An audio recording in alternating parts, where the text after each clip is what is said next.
Thought he did a really good job in some of the bigger games that we saw of, I think he established the run. They have a really talented running back. Guy that played against, coached against, absolute nightmare to go against is Cody Bathke from College. He introduced Tony Dungy. I was like, am I really about to hear Tony Dungy talk?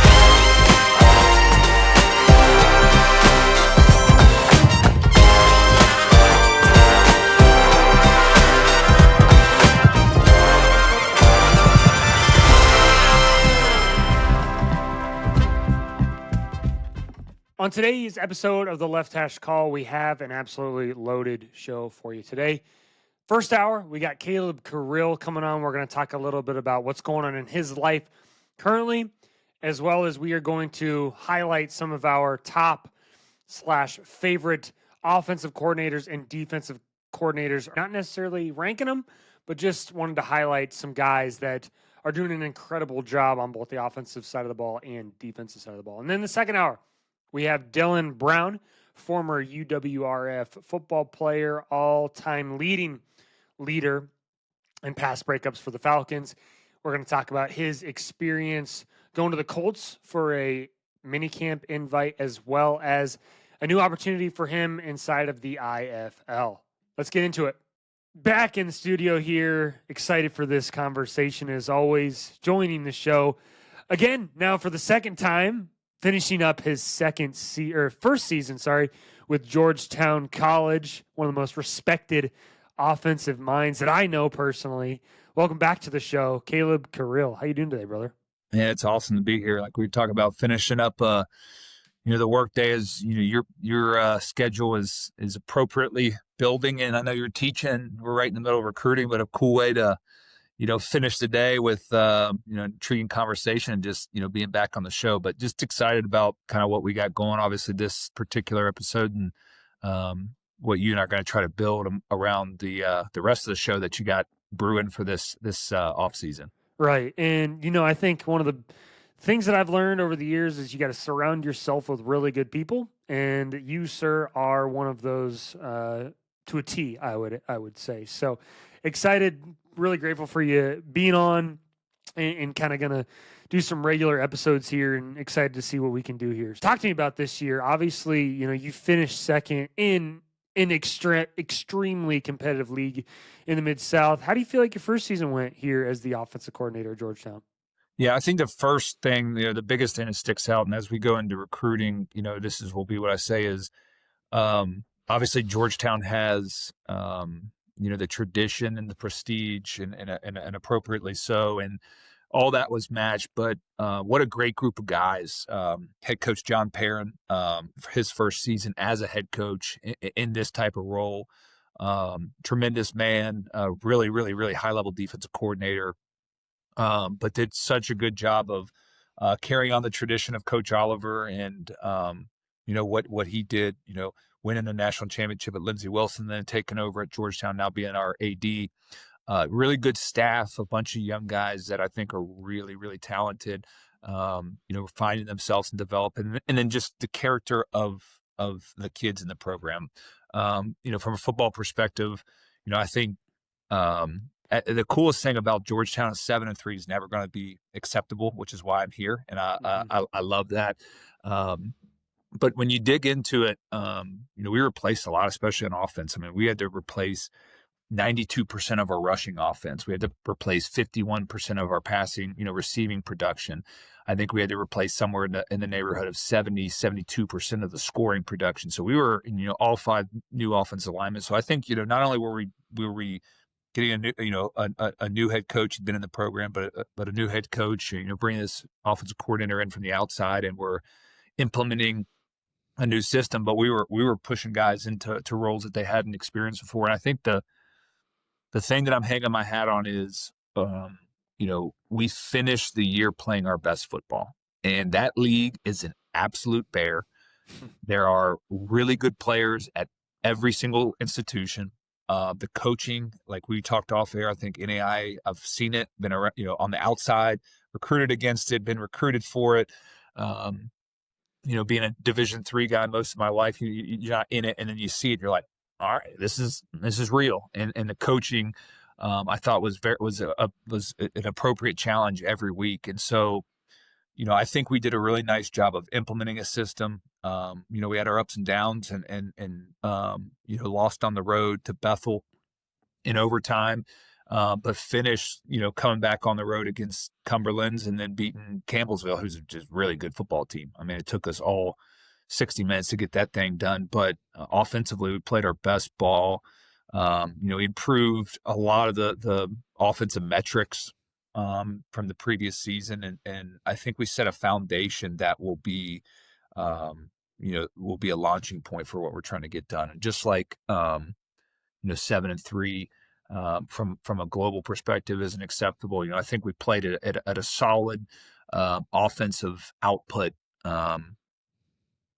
in the grand scheme of things. But for this particular group, I think this group did a fantastic job of battling and getting better. And we're going to bring back almost the whole offense, and that's exciting in year 2. And there's a lot that kind of goes. There's a lot of detail that goes into the offense, and I think a second year where these kids can really lean into it and not be learning what the play even is, but hey, what are the finer details of the concept? That's what excites me. I think they're good, really good people. It's a great community, darn good league. I mean, you could be better next year and have a worse record. I mean, this league, so it's exciting. It's been an awesome challenge for me. It's the first time I've got to implement this particular system at a different institution. I've learned more about the particular system that we and that I've operated for multiple years this season than I even did when we were operating at our finest at Mount St. Joe. So it's been really it was challenging, right? But that's why we do it, and it's exciting to see what we can do with it. Reflecting on some of the positives we finished with and where we can take this thing. That's kind of what my vision's applied on right now. Yeah. Talk about, have you, dove into, I guess, the film from the previous year, the cut-ups, the breakdowns? What are some of the things that that you have to get better at, in year 2 with this system?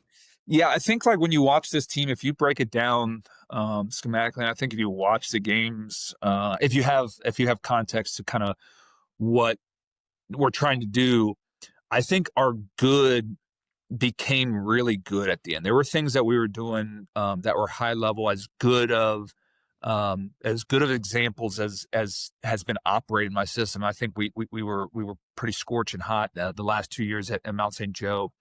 But I still think there is a sizable gap between our good and our bad, and we've got to close that gap. I think that the swings of, consistent execution is still what's leaving more to be desired. I think I lean into how do we teach things. Obviously, you want to say, okay, we need the players to understand it more, and that's true. But who's teaching the players? That's us. We're teachers, and so like what I like to study is, okay, we implement it. We saw this amount of success in this particular concept and this amount of success in this particular concept.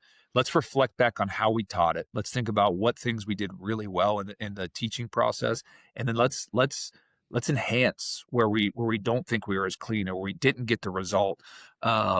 And I think it's a full. I think we ran the ball effectively. We were placing an All-American running back, and averaged 5 yards a carry with 5 new offensive linemen. We played 10 different offensive line combinations in 10 weeks. That's not really where you want to live. So to be able to run the ball effectively, I think physical and establish a real running game in most games, not all games. I think that's a good sign. I think we got to be better in the explosive pass game. I think. That's an area where you don't live and die on it, but you want it to supplement, the control of the offense. Is always going to be about efficiency, but I think you got to have some of those quick strike drives to drive up the scoring output. We got to be better in third down or red zone. We put a humongous emphasis on it in the last week, and we were in a really good spot. We were 50% on third down. We converted on a big fourth down. We were 100%, touchdowns in the red zone against Campbellsville. And that's more of the direction where we drive that up.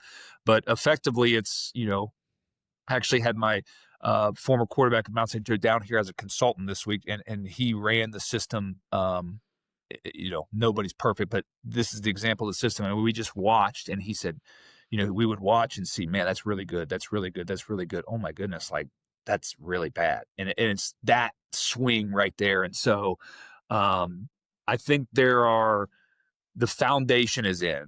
I think you always expand out from the foundation, but we got to be better in explosive pass game. We got to be better.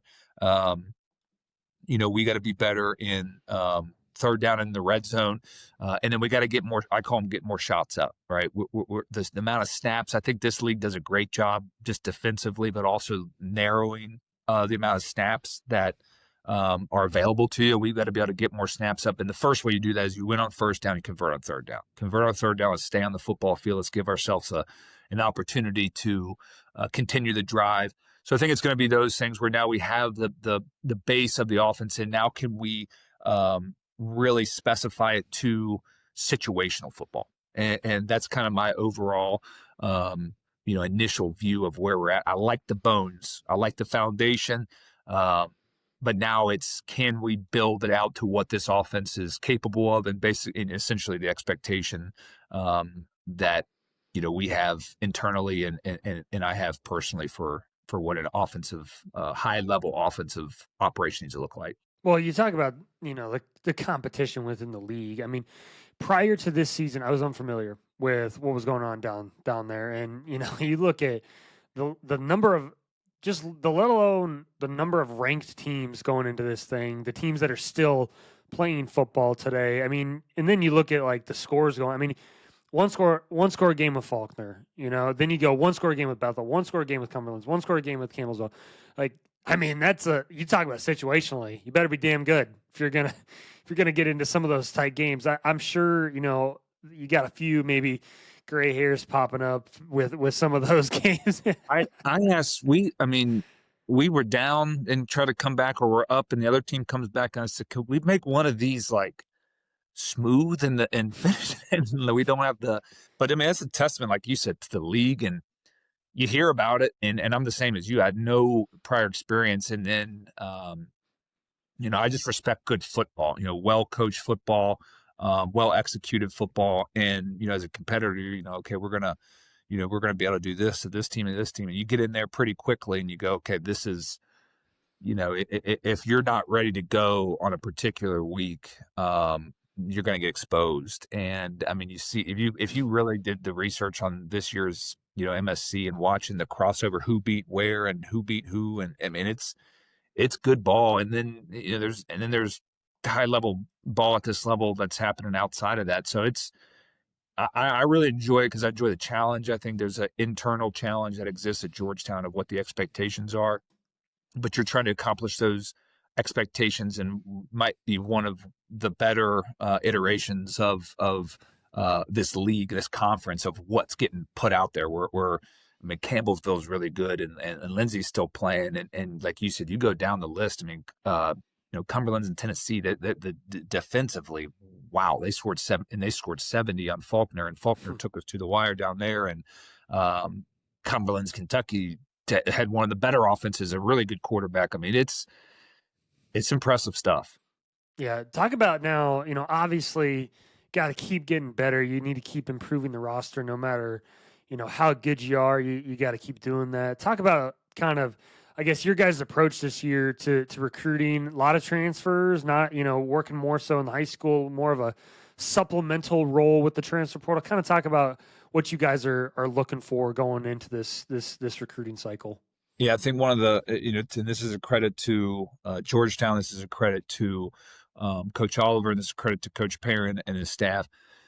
The retention level here is really impressive, especially in small college football. And so we are a recruit and develop program. Now we want to supplement, positional needs or certain areas in the transfer portal. We're actively working on that. But I think the biggest thing is we put a lot of emphasis into high school recruiting, which I think is at the essence of what we're doing, right? Obviously, the higher level goes, some people are still doing it, but it's definitely taking a back seat, and I really appreciate that, because that's Division III, right? It's as wholesome as it gets as far as those deal goes. So that's a big point of emphasis for us. We want to develop, the guys in our program. We will supplement, but without it being coach speak, like it's going to be fit oriented in the portal, where it's not going to be talent grab and let's hope for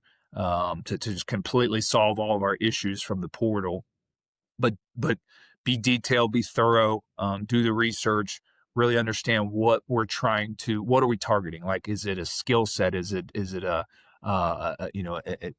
particular age of someone to help enhance, some youth in an area? What are we trying to accomplish? And I think that, we're doing a good job just as a staff of constantly evaluating,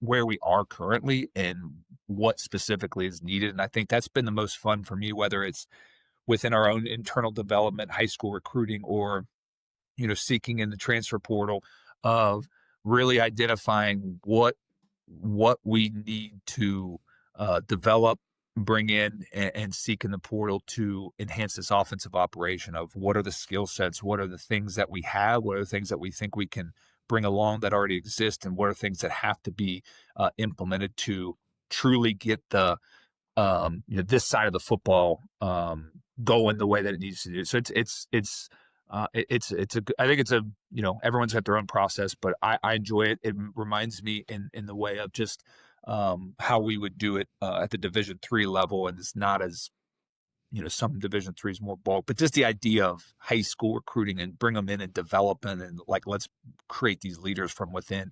And then as we add, let's bring guys not to save the program, but to enhance it and add to what we're trying to get done. Right. You can see it at, I guess you see it at all levels. Obviously you see it maybe at some of the higher levels that, you use the transfer portals, maybe a Band-Aid versus, a supplementary role, like you've kind of said. But walk me through, what's a week look like for you right now? Are you guys, some of you are on the road, some of you are holding down the fort, vice versa, all on campus? Kind of walk me through what a week looks like for you guys right now. Yeah, so we had a lot of guys out on the road. I started on the road early this week and hit some of our high school offered guys, and every coach on the staff at some point this week was on the road in their area. And then as the week went on, guys would work their way back to the staff, and a lot of it, it is certainly driven around recruiting, whether that's updating our boards or continuing evaluations, getting guys signed up for visits. Once they're signed up for visits, following up with the necessary information. That right now we just walked out of a meeting that's, the visit, logistics and the planning for that. But I think what we've done a good job of is supplementing, and some of it serves the recruiting piece, but like what I've tried to do a supplemental piece of is I got on the road early in the week and saw guys that I wanted to see, and then understood that, kind of the first part of my day, I want to build around recruiting and making sure I'm organized in that area and communicating. But then doing the review of, our season and building cut-ups. And we previous weeks before we went on break, we did our exit meetings with the entire roster. Our head coach met with everybody in the program, which is impressive, and we kind of broke that down positionally. But making sure that we're doing the due diligence on, the internal reflection from the schematic piece, and I think within that you understand schematically where you're at, personnel where you're at, and then it's also setting the track, if you will, of where are we going to take this, what are we going to research, and obviously right now is the breakneck speed of recruiting. But making sure that while a lot of the position coaches are doing a lot of the recruiting work, I'm setting up the foundation for the offensive review and what steps will follow up with that after we get through this initial wave of the onslaught of recruiting. When you guys get with visits, I'm curious, just, I was just talking with O-line coach at Simpson today about kind of how they're continuing to do their visit days. Are you guys kind of an individual based visit? You guys get like getting everybody together at once, watching film individually? What's kind of your guys' approach to how you handle visits? Yeah, we want we want as many touches as possible. So we want within reason, obviously, is a kind of a divide once the visit starts between offense and defense. But the head coach is going to see everybody. Coordinators will see everybody. Position coaches will meet with their position. Kind of breaking up. The greetings and different phases of the visit to make sure that a coach on the offensive side meets with a defensive player and their family. But we try to, I think our visits are they're tighter. They're not as big. And I think the reason we can do that is I think we understand who we are. We understand who we're not. We understand where we want to go on both sides of the ball and as a program. So we're really trying to be just very strategic and very you know, just a high level of intent of who and why we're bringing them in and what we're looking for. And that's not just a skill set. There's multiple layers to that. So I think that allows for us to do that. And so we'll kind of see it's our first cycle together as this version of the staff, which is exciting. It's the first class that I've got to really be in on the front end of here at Georgetown. So get those activated starting tomorrow, but just kind of excited to see how the strategy that we have, kind of plays out. I'm assuming, just based on kind of knowing you with the quarterback spot, I'm assuming you're not a guy that's going to bring in like 15 guys or bring in 10 guys. No. I bet it's going to be very, sniper level, type of recruiting going on there. And I'm sure a lot of guys going to want to play for you. I'm assuming. I'm sure the phone's ringing off the hook, but I'm assuming that's kind of how you approach things. Yeah, and we got it that way. Even at I've had the Division III level. I've had the gargantuan rooms, and I don't think it's really fair to a lot of the guys. And when I got here, it was a very set number, like you're saying. It's a very direct, specific number that allows us to develop, that allows us to operate spring ball, allows us to operate a practice that gives us competitive opportunities within the season. And yeah, I feel really good about. I've watched a lot of guys and communicated with a lot of guys and done the research, and if somebody it is of interest from the film review, it's working to the next step of trying to understand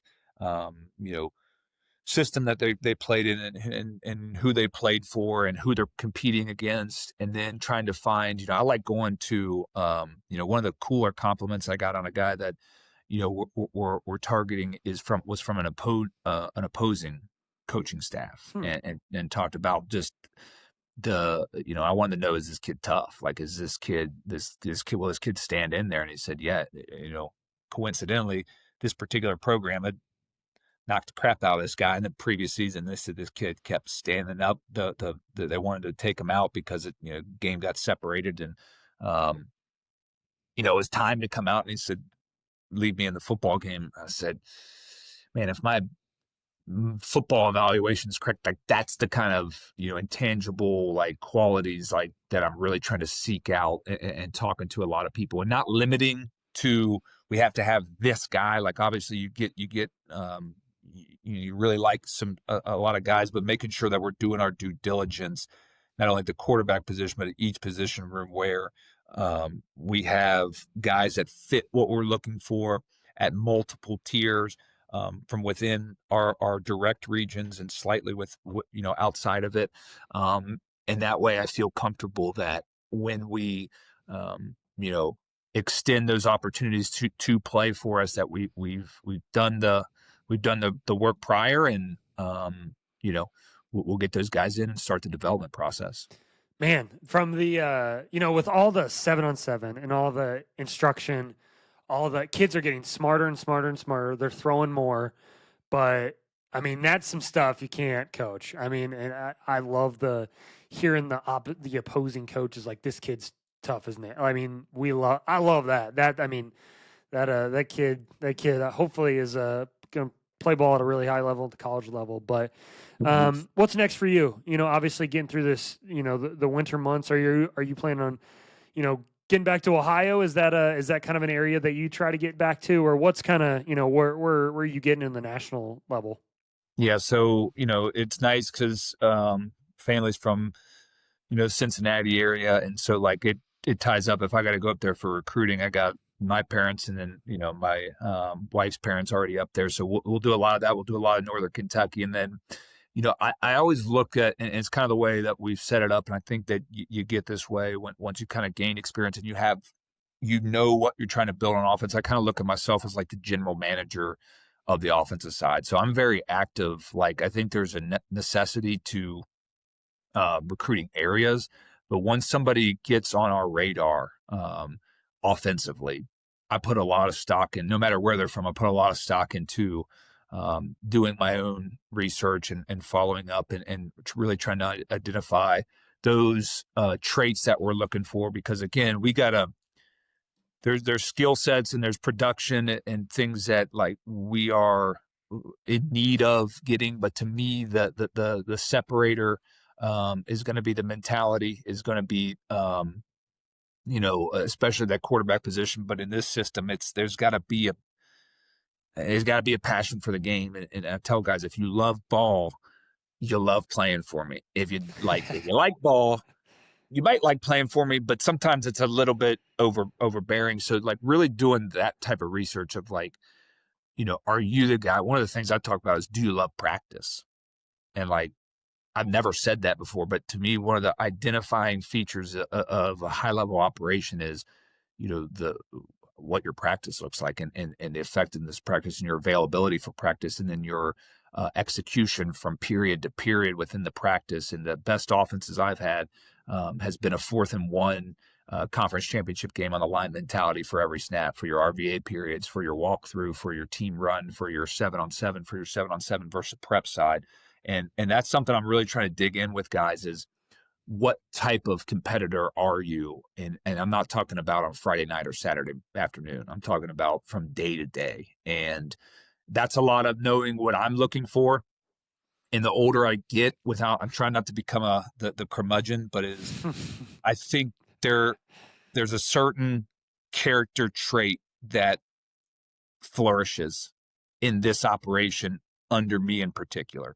And I think there's character traits that can exist and don't make them lesser players that can get bottled up with just the way that the intensity and the expectation from rep to rep that I carry with me. And it is, I could try to hide it, but it comes out. And so that's what I'm doing a lot of intel and digging and understanding what our board looks like, and will be a major point of focus when we are officially visiting these humans to see if they're fit for Georgetown College. I feel like you don't see that a lot at the small school level where you break it up positionally. Obviously, you guys are, regionally and area based recruiting, but I feel like a lot of times that gets lost in the sauce a little bit. It's like, hey, if I want this quarterback to come play here, I better get my ass in his messages and be talking to him and knowing about this kid versus, you got, and no disrespect whatsoever, but like you got the D-line coach recruiting the quarterback. It's just like, hey, what questions can I? Okay, well, let me refer you. Whatever. It's good to have multiple touches, like you said, but also really focusing on that particular, skill player once you get them, on the hook a little bit. Well, yeah, what I learned from being an FCS level is, I mean, your job, like your livelihood, is dependent on your position room. And if you've been somewhere long enough to have the recruit and the development in your room, and it's not an effective room, you no longer have a job at that particular institution. And I think that's the ownership that it's how it should be. Obviously, in all levels, we have our own, processes and a lot of them work. But I've always looked at that, even at Division III level on the offense, it is my responsibility to make sure the roster is built and developed and curated essentially to meet what we need, and not get into the middle of the season and be like, well, we don't have this. Our head coach will be like, well, go get them. Like, why didn't you go get them? and that's effectively what it is. So I think we did a really nice job at Mount St. Joseph, and then working at the FCS level, I saw with my own eyes of like what this looks like. And then I think we have, guys that have aspirations on our staff to potentially be at that level, but also a collective of, each of us had at some point in our experience have been in those rooms and understand like that is how this business works. And what you put on film is your resume.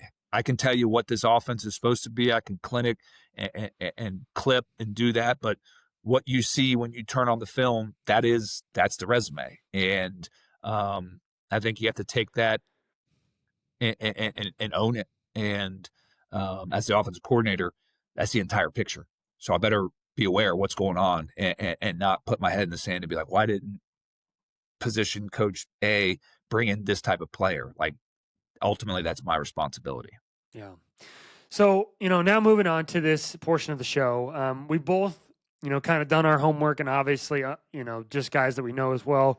We're going to highlight some of the incredible work going on both the offensive side of the ball and the defensive side of the ball. Coach Corrill is going to highlight some of his favorite small school offensive coordinators. I'm going to highlight some of I'll call it favorite, because some of these guys have made the guys that I've been with in my life a living hell at times. And so I'll be highlighting some of the defensive coordinators, not necessarily ranking these guys or any particular order, but just want to highlight some of these guys and what they're doing. We're going to go back and forth. Coach is going to start us off with one of his favorite offensive coordinators. Coach? Yep. Yeah, let's stick right in the MSC. I think the big thing, my goal, is to be able to take command of this league and have an offense that's kind of setting the foundation. But I like good ball, and I think someone that's still playing that I watched it with my own eyes. Obviously, you follow teams and see their film and respect their work. I guess start with Jay Bright, Lindsey Wilson, and I think that the impressive thing to me is I think they've acquired a really impressive roster from a talent perspective. But watching, we followed them a couple times, and watching them from week to week. One of the things, and it's just a particular style of offense that we operate, but is can we use program A, can we use this program to help in our process for game planning for an opponent? And a lot of times that's where my eyes get directed. Honestly, a lot of the guys that kind of pop up are from that. But one of the most, the most explosive offense in this league, and I think there were multiple offenses that had presented problems to people.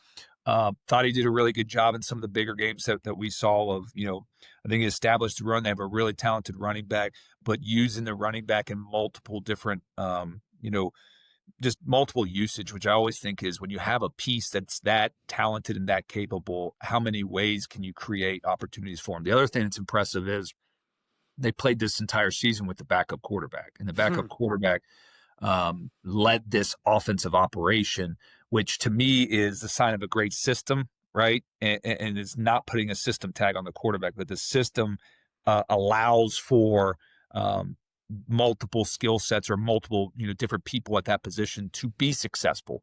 And this is without ever having seen the actual starter. But improvement throughout the season, really good in using that run game to set up play action. Thought they were really diverse in the run scheme, but then the run scheme being layered with the play action, could establish the line of scrimmage, but could also big play you in both run and pass, which is always the balance that you're looking for. Had its own appropriately implemented, I don't really like the term trick plays, but just gadget type of things that were well executed. And to me, when you're layering that the gadget, specialty plays, I call them designers. Like that's what it is to me. It's a designer play that's very specific. It's a one-time call. They would layer those designers throughout the season, and it's like they're playing off. And that to me is just, that's good ball. That's good coaching. They have good players.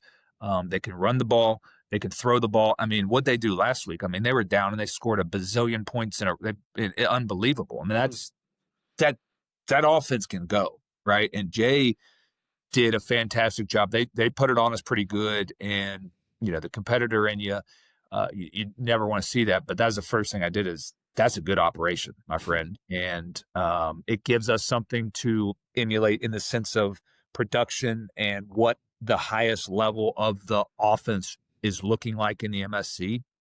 And that's kind of how I've been my entire career is when I take a job, what's the best offense the program's had in school history and who's the best offense in the league. All right, let's put our sights to it. And that's what Jay has accomplished there. And they're still playing. No surprise. I mean, they got themselves down against a good defense, and the onslaught that they were able to provide is mightily impressive. But not surprising because of the capability. I think they use their tools, their pieces of the puzzle extremely well. So Jay Bright is the guy that I got a tip of the cap, and job well done. And for their sake, hopefully it's he's got a couple more games to unleash this offense. You talk about an MSC guy. I mean, he's been doing it within the MSC forever. Yep. Played at Cumberland's, was an unbelievable player there. And then, goes to Bethel. He's there for, 4 years there, before coming to Lindsay. And, I mean, every place he's been lighting it up. So, yeah, unbelievable. Again, we recording this on a Thursday, releasing on a Monday. So we'll see definitely, the outcome this Saturday. But, man, if all things stay the same, they should continue to roll here.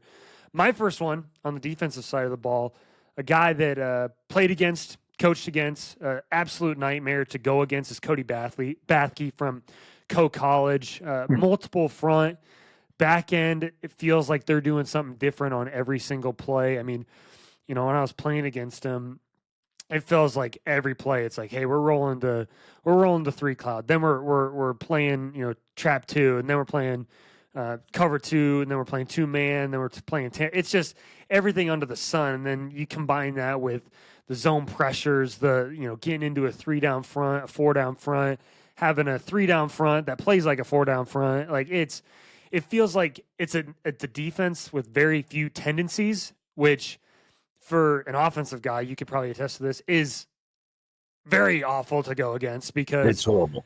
Right. Like it feels like with him, he's always got something up his sleeve, and he is always just dialed into what that offense is doing. I feel like his probably time watched on Huddle is probably would shock the average bear here. Feels like sometimes he even knows your offense better than you know it. And I have a ton of respect for that guy, hopefully. And to all these guys that we have, we talk about today, open invitation to come on and share all your secrets here on the show. But unbelievable amount of respect for what Cody does up there at and I think he'll be a head coach one day, and he is absolutely a top guy on this list for me. So love it. Yeah, the I've seen them on film through the crossover when we were at Mount St. Joe and some of those teams that they put out, and definitely good ball. And so without having studied them or knowing like you, I can understand. It's a good program. They do a nice job. Yeah, absolutely. And it always feels like, from the recruiting side of things, it feels like they always just put together a good defense too. And it's, they replaced, I believe it was 10 seniors last year, and they still were top 2 in the ARC in total defense. And yeah, just like I said, nightmare to go up against. Good ball. Yep. Am I up next? Yes, sir. All right, let's go into the D3 ranks. And this is a guy that I got to we played their team in the playoffs in 2022, and in the moment, they outgunned us on offense, and the pride and the ego, man. The first thing I could think of, you're hurting. It was our first playoff opportunity at Mount St. Joe in our time there. But in the handshake line, you're like, I gotta talk to this guy, and that's Zach Rietma. The Alma Fighting Scots, man. Zach is a damn good coach, and there was some crossover between the leagues, and I was always so pumped when we got to follow Alma because their offense, not that we do the same thing, but it's creative. I think that the creativity that he utilizes, and it's controlled creativity, right? He's a great with formations. Um, you can tell conceptually they have an identity, but they build it and branch it out. They distort it, right? I heard the D1 reject show where formation distortion to the max. And on top of that, they're going to play scorched earth tempo. And I thought that in the game we played, just well-timed calls of setting up, he hit a tight end leak at just the most appropriate time in a big moment of the game, used the running back in the pass game. I always thought that was really well done. Have iterations of the deep choice from the Bryles world and their application of it, effective, really, really, really, creative and sound RPO football off of the tempo with the downhill run game. And I've gotten the opportunity throughout the years to talk to him multiple times. Some of it I tried to gather from him, and a couple times he would ask about a couple things that we did. And I mean, they've had a run here, and if I understand correctly, what Alma was before they really got in there and did it is certainly not what it is now. And I mean, that's a good football team.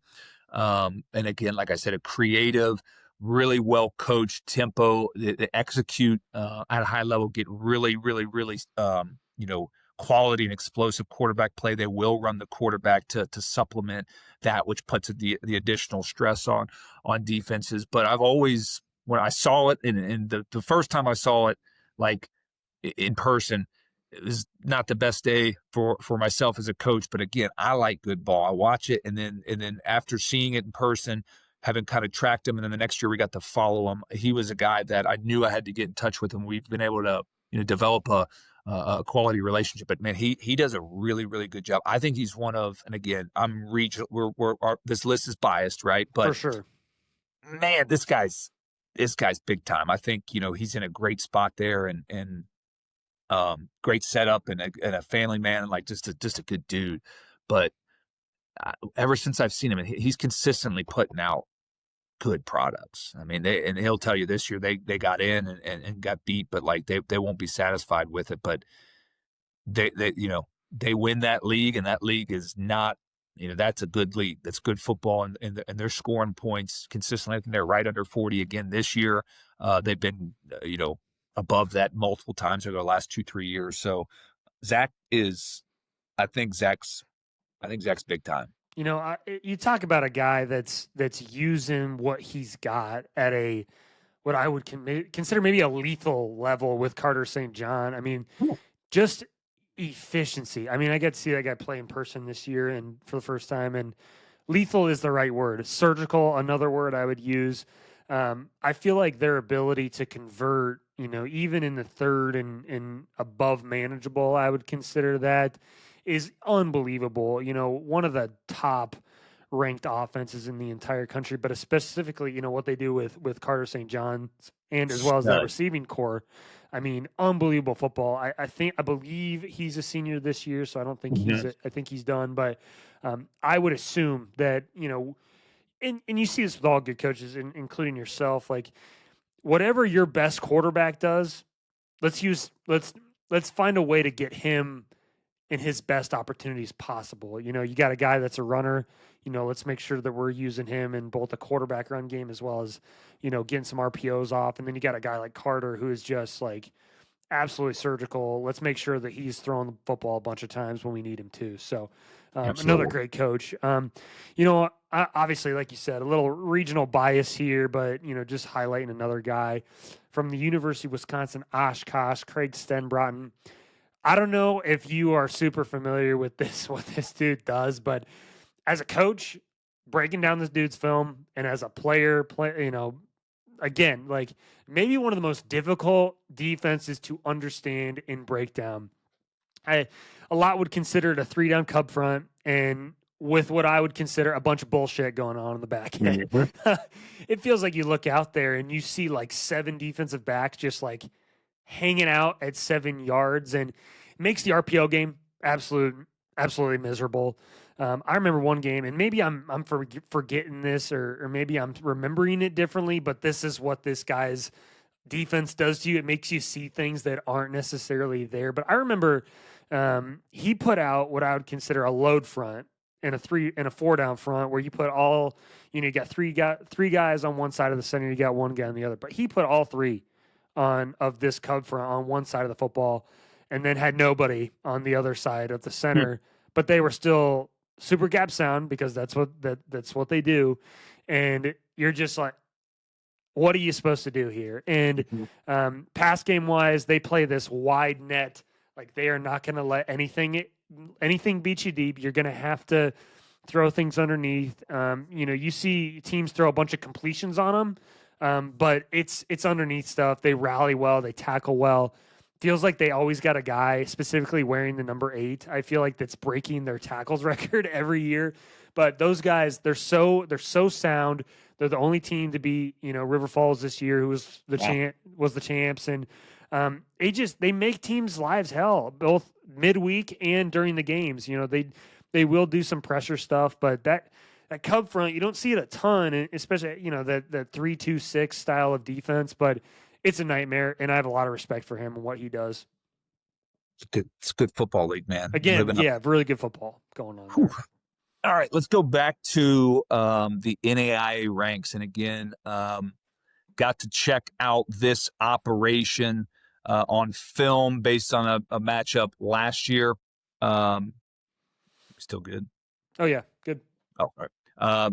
So got to check out this operation, and then they're still playing. But the guy I want to highlight is Kaiser OC Miles Notkin. All right. And Kaiser, I mean, I looked at the number. And the impressive thing about Kaiser, you don't even have to look at the numbers to understand that this is a high level operation. You do look at the numbers, and it's right at 500 yards a game the Sun. I mean, that's good football. We got to see 2 teams out of that. Really good football, but these guys are national contenders, yearly.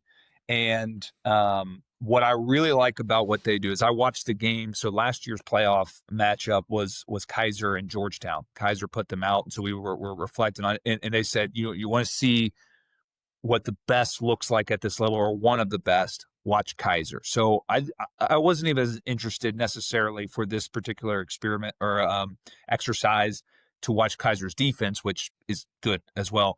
I watched Kaiser's offense, and duo-centric, condensed splits, the things that pop off to you when you watch football on Sundays. They can do it from under center, but will do it from the gun.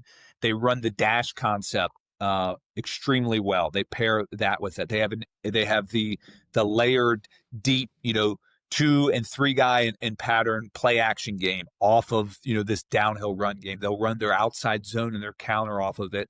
Do a really nice job throwing downfield intermediate RPOs off of this run game that's very assertive.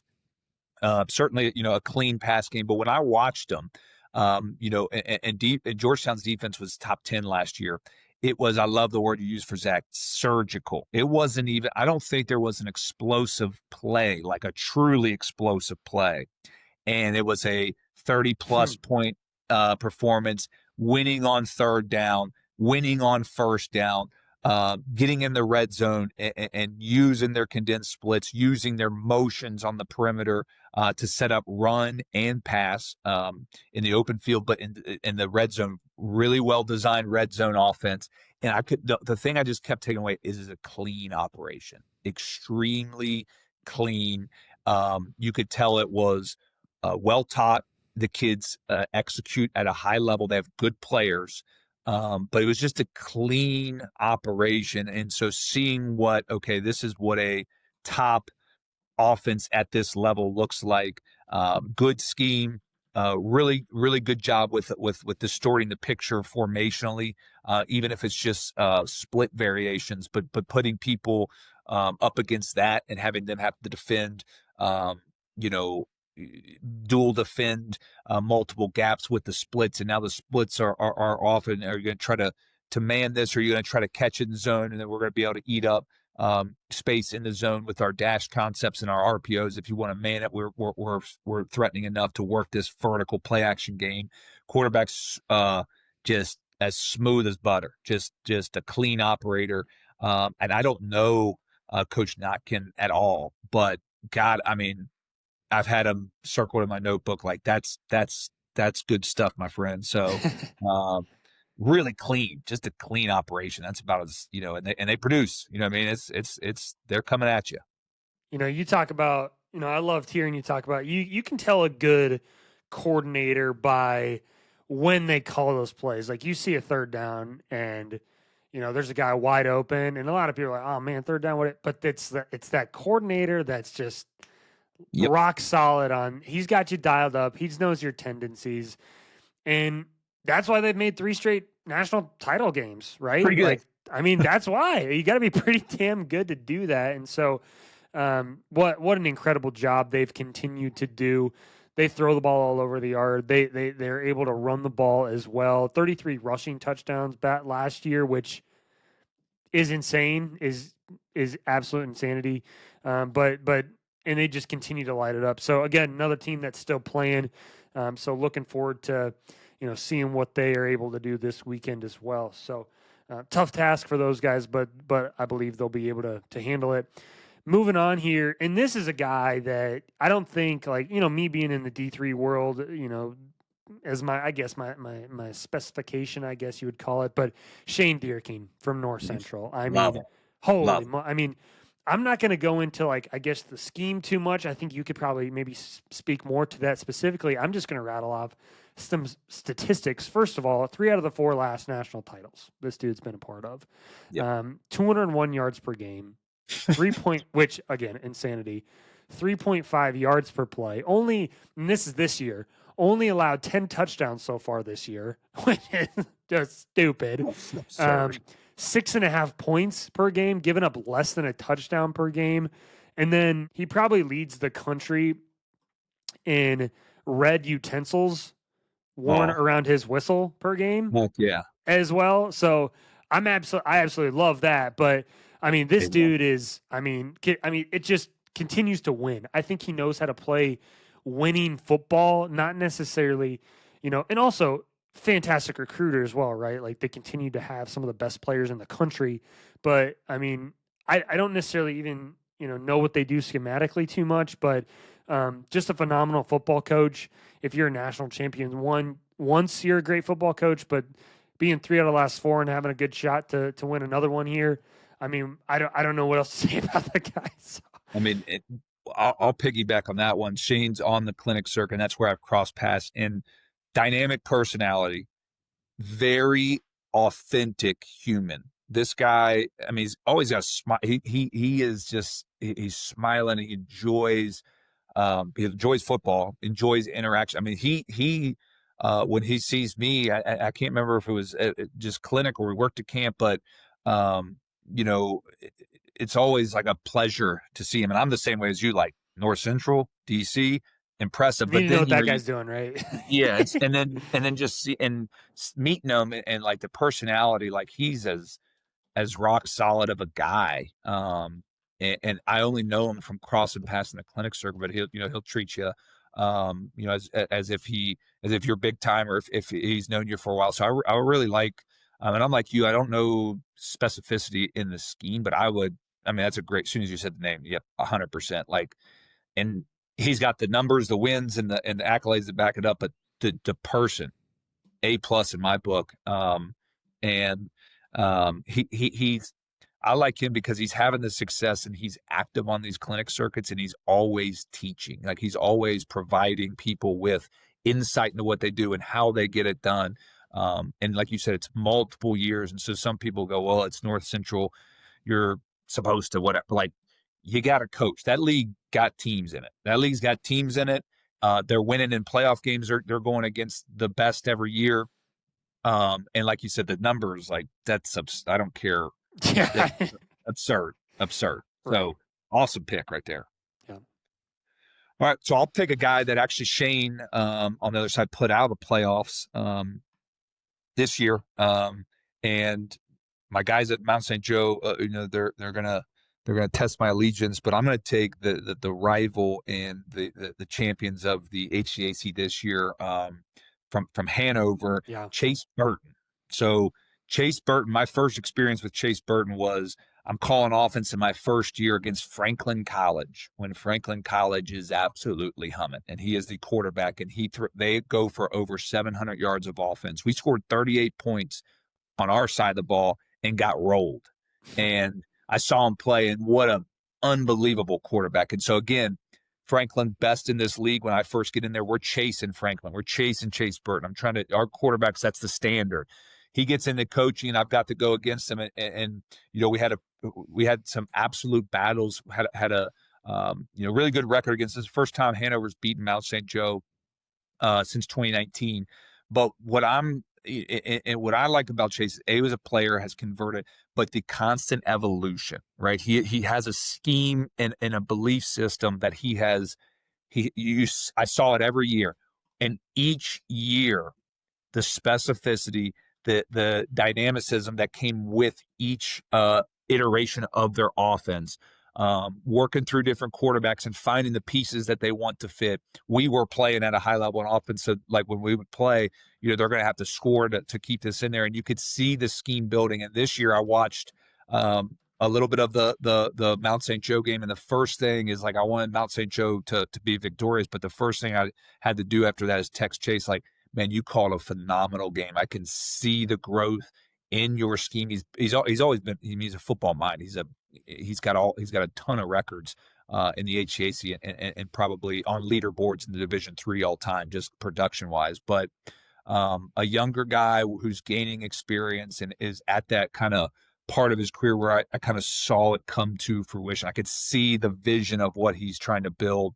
Love the way that they motion and manipulated defenses on top of the scheme that they already had. Great formationally. His concepts are the concepts that he operated and believed in as a player, as a young coach, multiple years. Some years they were more successful than others, but he knows what he believes in. He's constantly adding and tweaking, similar to a lot of these guys that I've had experience with. They're always finding that next edge. Really productive offense this year, has been productive under the radar, since he's been there. But this year you kind of got it over the top, got themselves in the playoffs, and actually won a playoff game. For HCAC, I mean, we're all trying to chase that playoff win. I believe they beat Grove City. Yeah, correct. Yep. So impressive operation. And Chase is a guy, there's bias to it, but I'm telling you, with my own eyes, I've watched it. We've competed against them. I wanted to bury the Panthers every time we played them, but really, really good dude who's a great player. And I love seeing the hard work and the consistency and just the maturation of a young coach paying off and paying dividends, and all that work I see him putting in the offseason coming to fruition. So great job, Chase, and what you guys did at Hanover this year. Yeah, I mean, you look at what they did, within the conference, obviously, and it's like there's not really a category that they didn't necessarily lead. I mean, points, total yardage. I mean, they put up 62 touchdowns this year. Obviously, that's with a 12th game, but or a 12th and an 11th game as well. Yep. But man, absolutely, love learning about him, and it's fun learning about him even more. Just getting into that playoff and winning that playoff spot, like you said. So. Switching over to the D2 world a little bit, Scott McLaughlin from Wayne State over there in Nebraska. I do not know Coach McLaughlin very well, but based on the conversations I've had with other people, this is a guy that it does not necessarily matter how good the roster is. It doesn't necessarily matter, if he's got an All-American player. He always just puts his guys in the best possible spot. And again, I can't speak to the scheme too much, but I mean, this year, what they did defensively, I mean, they're in the top 10 in so many different categories: scoring defense, total defense, rush defense. And even when, the staff changes a little bit, obviously the head coach goes down to Northwest Missouri State, but just has been a staple there. He's been there for 19 years. He's been there. Wow. This is his 11th season as a defensive coordinator. He's their linebackers coach as well, but he's also been a special teams coordinator on top of that. But just a guy that gets his guys in the right spot. Doesn't necessarily care who's he. It's like, just let me know what obviously they're trying to recruit top talent, but just a guy that gets his guys in the right spots at the right times. Doesn't necessarily care who he is rolling out there. So, and I'll round robin this thing and give my last one right here. Just a guy that I've seen up close and personal a lot, Jake Wissing from River Falls, and this guy, man, it feels like he's always got something up his sleeve, and he puts his players in the best possible situations, and he lets his players call that defense a majority of the time. Right. Love it. He, his number one call, and I won't tell you exactly what it is, but I think like 80% of the time they're running that call, and they let the free safety dictate what's going on. Love it. It doesn't matter. It's like, hey, you get into 3-by, great. You get into nub trips, great. And guess what? The other part of it is like, you got to have a lot of patience sometimes with a tempo team to start out, right? Especially offensively, and that's a full program buy-in to go fast. And Coach Wiss, man, he could complain a lot about, hey, man, you just went 3 and out after, maybe 15 seconds, which doesn't happen a lot up there, but it certainly happened. And he just keeps swinging away. And, he runs that 4-2-5 structure, which really allows them to be balanced up. Doesn't necessarily mean, hey, they're in, FIB, great. We can still stay balanced. They're in, empty, great. We can roll 2 guys down, play 1 high. It doesn't matter. And then also just lets those guys play fast and free. I think the number one responsibility for all those defensive ends that he coaches, it's the C gap. Control the C gap. I don't care what else you do. And then try to get home on 3rd down, right? Set something up. But and then you gotta talk about the growth of those DBs. Last year, man, they had 5 senior 5th-year defensive backs. Absolute ballers, right? You saw early they come in, they struggle a little bit, right? They get beat by Oshkosh, and they like lead the country in turnovers gained in Division III. And so the ability, obviously, also with Coach Wood up there, their defensive backs coach, to continue, right, to get better and better and better, and really play to those guys' strengths, because you got a guy that's a 5th-year senior like Aaron Borgadine, who literally is like the defensive coordinator himself, like, hey, calling different things out. But then now you got to go to essentially a freshman, right? Or not a freshman. I think it might be a junior, I believe now, but going to a new guy that's calling the whole thing over again. Just an absolute master class in coaching. Gave up a bunch of points early to Co, but then you look at what they've done since. I mean, gosh. Also, I just love the guy. He's a phenomenal coach. Had him on the show. I spent a lot of time down there in Arizona recruiting with him, so taught me a lot about football. And he was an offensive coach before, right? So, I mean, offensive line coach, offensive coordinator, now calling the defense. I don't know if you see that too often, but one of my favorite football coaches just in general. So I love it. Can I give before I do the final OC, can I give a special shout out for DC? Absolutely. We'll go about 35 minutes down the road from my time in there, and I don't think technically falls under the small school, but because they're non-scholarship, I think it with the level of competition they have to go up against, I still think it falls into that. But Wally Kaczynski at St. Thomas. Whew. Yeah. So got to work up there. And dynamic fronts, aggressive play caller. I think they we lost at St. Thomas in a massive differential to Lindenwood the season I was up there, and then watching them this year, they flipped it. I mean, completely and won. And in a critical moment, the scholarship team is driving in the high red, and they're going after all of it. He's zero. He's coming zero on you, and in the way that they do it, he's not afraid to do that. I think I love just aggressive ball on either side. I mean, I prefer not to see it when I'm calling against somebody, but aggressive nature, really does a good job in that odd structure of who's coming, who's dropping, simming it, and having some dynamic pieces off the edge. They're always physical. And, that obviously in the end of the season, they get number 1 team in the country, and that might pop up. But I'm telling you, he's got a career worth of production, high level defenses, dynamic defenses that will defend the run, will hit the quarterback, get home, and really challenge, challenge offenses. Like, you might get this ball off, but we are hitting that quarterback. But getting to just see it every day and go against it. I mean, the front's moving all over the place, and you're trying to put in gap scheme, and you're like, just wash it. You know what I mean? Just Right. so. Yeah. He's a vet, and really, really, really good ball coach. And got to see that, but coming right down the road. And to finish this thing, I'll come right back to where you just landed, and we gotta go Joe Matheson, right? We gotta go Joe Matheson. And this is not, I think it will probably seem like to the outsiders that you and I are following was it New York Times or what you got into? Yeah, right. But obviously you have had that pegged in that entire operation. But I got to, I lived in, and I tell the story multiple times, but I just think it's to the you can read the stats when we're done, because the stats are bonkers. Joe Matheson. Yeah, I wasn't even going to, but now that you say it, I probably we're gonna have to finish with those stats. But Top Gun offense. So when I was at Mount St. Joe, we put up we were demon hunters. We were demon hunters on offense. We were scoring 50-something a game, and we were good. And so you're always, who are we around? That was Zach at Alma, and that's Aurora, Gelhardt at Aurora, and North Central. But here, River Falls. And it's like, who the heck is, like, because I'm from Ohio, like, what's River Falls? And the production just kept popping up.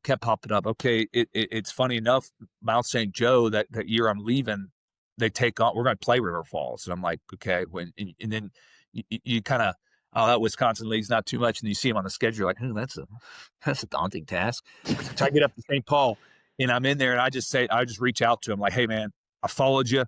Don't know who you are. I dig what you do. And you always have the perceptions how people are going to be. He's run this Top Gun offense. I mean, this got to be the most egocentric and this type of guy, that type of guy. And I meet Joe, and he's the best. He's the best. He is the best. He's extremely smart. I talked about it. We're on the Friday before both of us start camp, and I'm in St. Paul. My wife's out of town for a wedding, and he's like, hey, you got time? Come over. I'm like, my wife's out of town. You can just come up to the office. So that work day ends, and get out a little early on a Friday before the thing starts. And he and I go in our office. We shut that door. It's 4 o'clock. And I mean, we don't walk out till it's dark in the summer. And the thing about Joe is Joe's got this incredible quarterback run, RPO, tempo, dash. He's taking shots. I'm watching him last week throw the dash. And I mean, just really good stuff. And he's 3 days before camp, and he goes, what's one thing I need to have from what you do? And I'm like, what?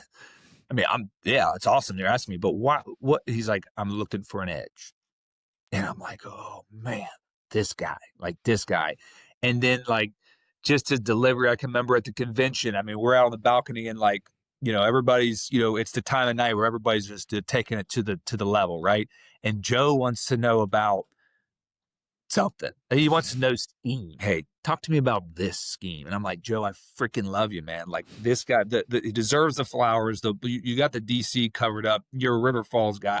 I'm a River Falls guy now. Like, I love knowing that they built this thing. It's not like it was, one of the superpowers before. And so, extremely unique, crafty, creative. I mean, you got to go listen to Joe speak and think about how he calls the game, the way they get to tempo. The schemes are obviously tight dial, always evolving inside and out. He in this offseason, he's like, I need 30 minutes. Can you Zoom? Yeah, I got you. Like, my daughter's sitting on my lap, and he goes, I got this one issue with this concept. How do I fix it? I know you're the guy. And I said, well, I got this answer. We're going to do this, and we're going to do that, and we're going to switch it up, and this is what we're going to do. Here's a couple clips of it. He's like, can you send those to me? Absolutely, Joe. He says, appreciate it. I'm on to the next. And it's the desire to be great. I would imagine all the guys on here, the desire to be great, the desire to get better. Joe had no business and needed to come to St. Thomas and ask about whatever concept it is we were talking, but it was a desire to get better. The production speaks for itself. I love the Top Gun offense, and the way they play matches that. You're seeing it coming. It's been good for a minute now. Don't let I hope the article talked about the number of years that he's been doing it. because it's top flight right now, but this dude's been cooking at a high level for a minute. And it's all coming to fruition. I love, we talked about off air, the receivers. They got these playmakers now that fit this run game, and they got these RPOs. And the last thing I'll say from a scheme standpoint is I watched on film River Falls, Mount St. Joe, and I think Joe was down to the third quarterback last year. Like Fourth, it was actually. fourth. It was absurd. And I watched them run whatever their run scheme is, and this kid, the quarterback he's still doing the River Falls deal where it's quarterback run, and it's gap scheme at it, and then you see the next level RPO come after, and it goes right down the seam. I'm like, whoo, that's nasty.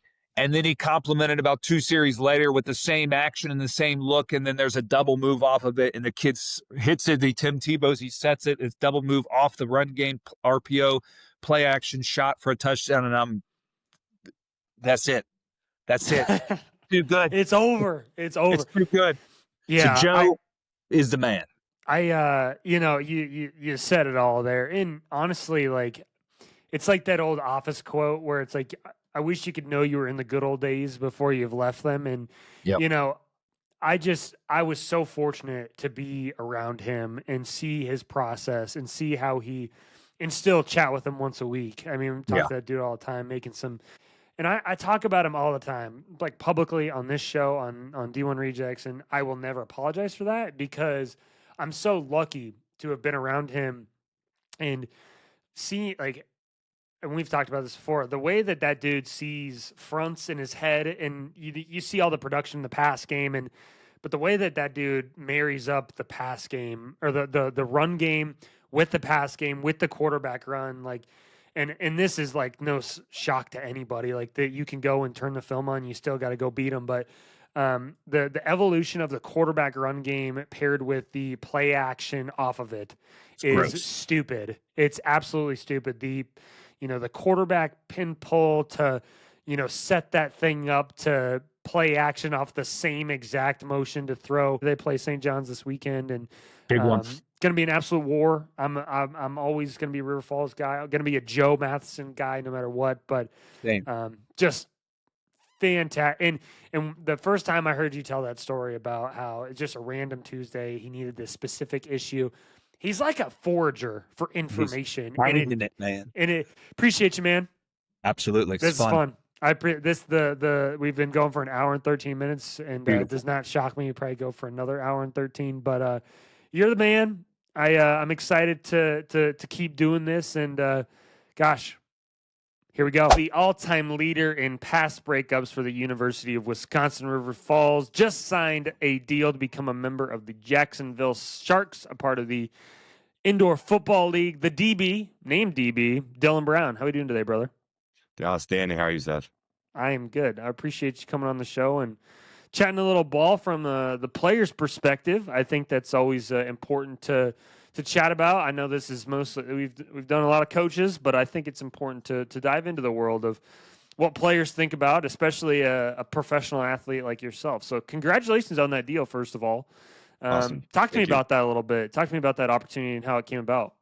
Yeah, it's great. It's been definitely a work in progress, honestly, probably since the end of last year, honestly. Like, because, me, Shu, and Mike all went to FCS Bowl in Daytona. So that was kind of like the first step on, the long journey.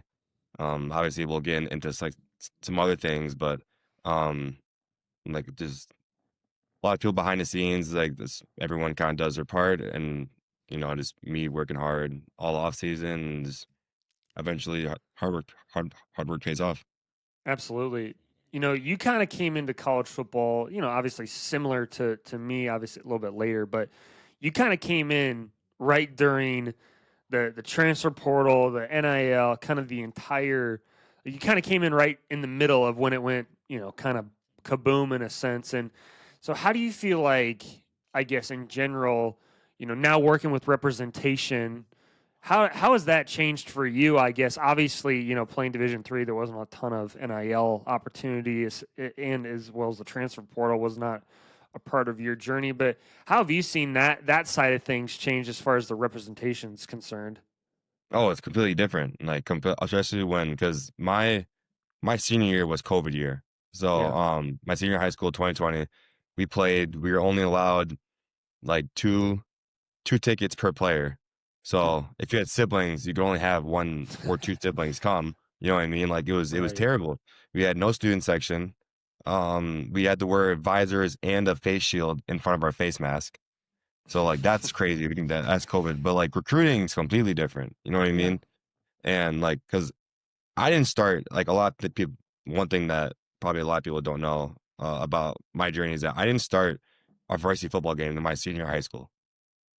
So like freshman year played a freshman, sophomore played JV, junior didn't play that much honestly. Just like was uh long snapper, obviously like you know that. Very Uh good. Very yeah, good one, I will add as yeah. well. I was all right. I was all right. But then yeah, I didn't play much my junior year, like just specialists. And yeah, like when because when I broke my leg my junior year of high school, that changed everything for me. My work ethic went up, and I just had to work to get back to where I wanted to go to play my senior year.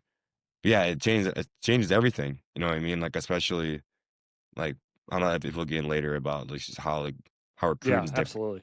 You know what I mean? But like it's everything.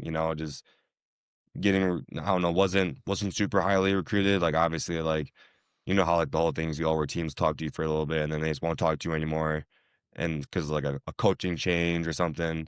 Um, but yeah, no, that's just a start. Yeah, talk to me about what's going on in your world today from, a random, recording this on Thursday. Obviously these get released on Mondays, but what's a Thursday in December look like for you today? Oh yeah, for sure. So I'll be graduating next weekend. So like the 13th. Congratulations, first of Yeah, all. yeah. Thank you, thank God. About time, as all my friends would say.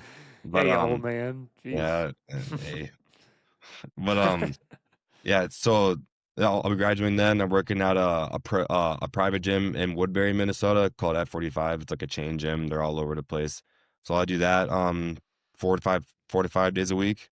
Besides that, like still training 5, 6 days a week with best in the nation, KB, Kevin Brown back in Edina. That's every like around like Wednesday, Fridays. But oh yeah, basically Thursdays are kind of my chill days. So that's why I was kind of branching off to other days. So like Nice. after I get back from class, I won't be doing much besides just getting ready to graduate and working on some projects.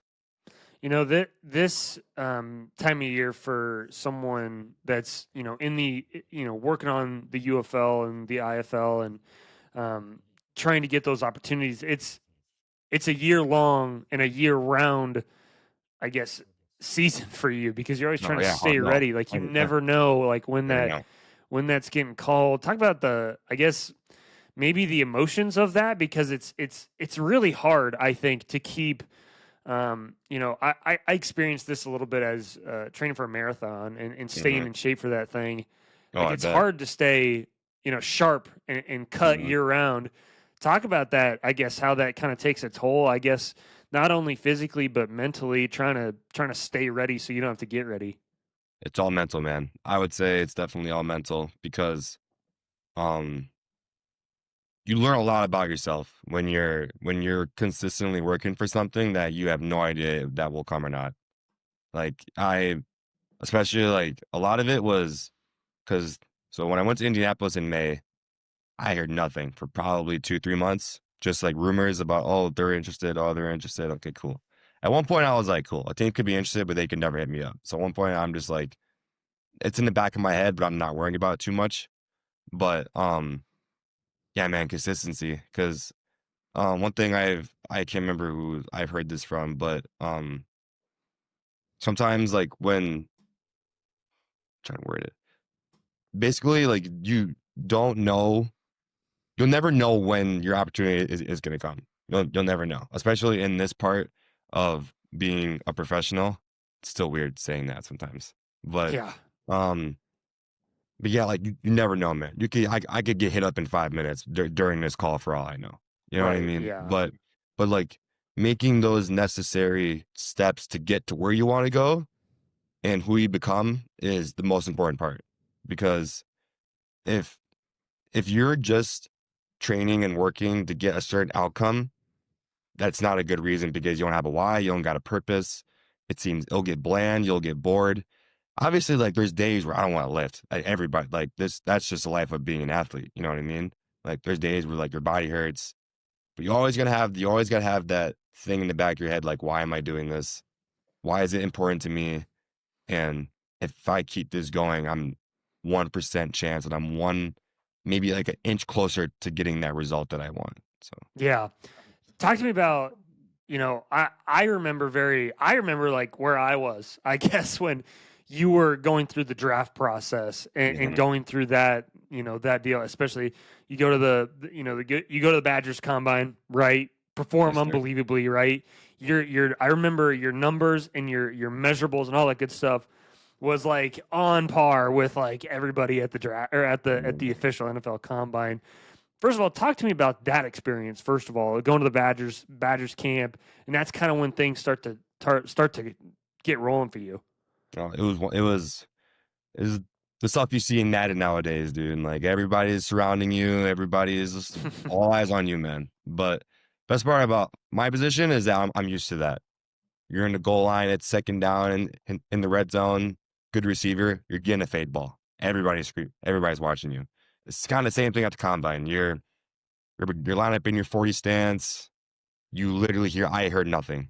I didn't hear a single thing. The only thing I could hear was my breathing. And that's kind of what I worked on. And when I was in Tampa training for that, and they would, they told you that you're gonna get one chance, maybe two.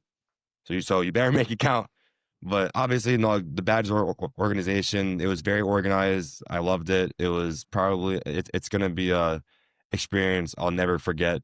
Um, Everybody there was super polite. They were like everybody was seen very genuine. Coaches were all the organization. I can't remember his name. I think his name is Greg Gillum. I can't remember. Awesome dude. Um, Treating me like a Badger. Obviously, like I wasn't wearing all the Badger stuff that they got. I Yeah. wish, but it was awesome, man. It was yeah. Yeah, one of the things that I think, especially in the D3 world, I'm like, I think about this sometimes with you specifically. I'm like, if you, let's say you went to the Badgers pro day and you were wearing Badgers gear and everybody said you were a Badger and said, like, you went to Oh the no, yeah, combine, they I get said where you you're were a going. Badger. Like, Uh-huh. I'm like, if they just took it for face value and didn't think about Division 3, they didn't think about where you played, who you played against, would they? I don't want to say treat you differently, but would that opportunity materialize into something different? And so I always think about that at times. No, yeah, that's a.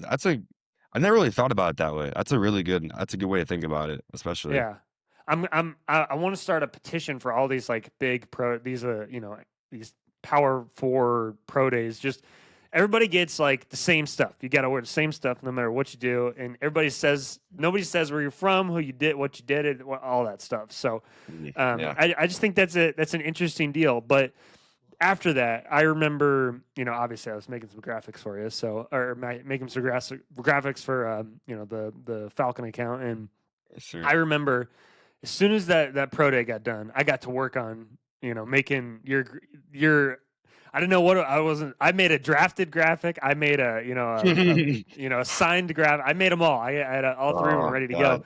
Ultimately, you get a mini camp invite, right? Which is Yes, unbelievable sir. opportunity.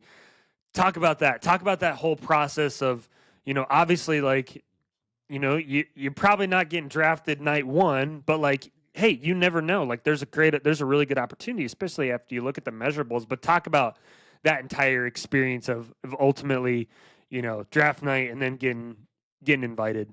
No, it was awesome, man. I remember that whole day. I was blessed to have a lot of people that I care about around me and a lot of people um that really have been me throughout this whole journey. Like my girlfriend was there, both my parents were there, all my friends were there. Um yeah, it was awesome, man. I remember there was a baseball game going on and the first like obviously like the first three rounds were done. You know what I mean?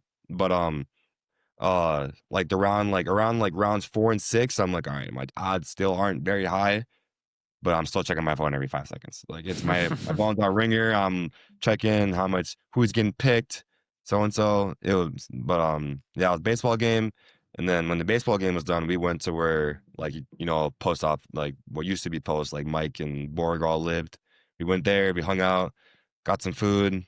Then the draft ended, and I was like, all right, it's probably time. It's probably coming here pretty soon. Like, honestly. So, and then I don't think I've told a lot of people this, but it's probably like maybe 5 minutes after the draft ended, Wood called me, and he was like, "Did you hear?" I go, "No." He hangs up. Doesn't say anything. Doesn't say a word.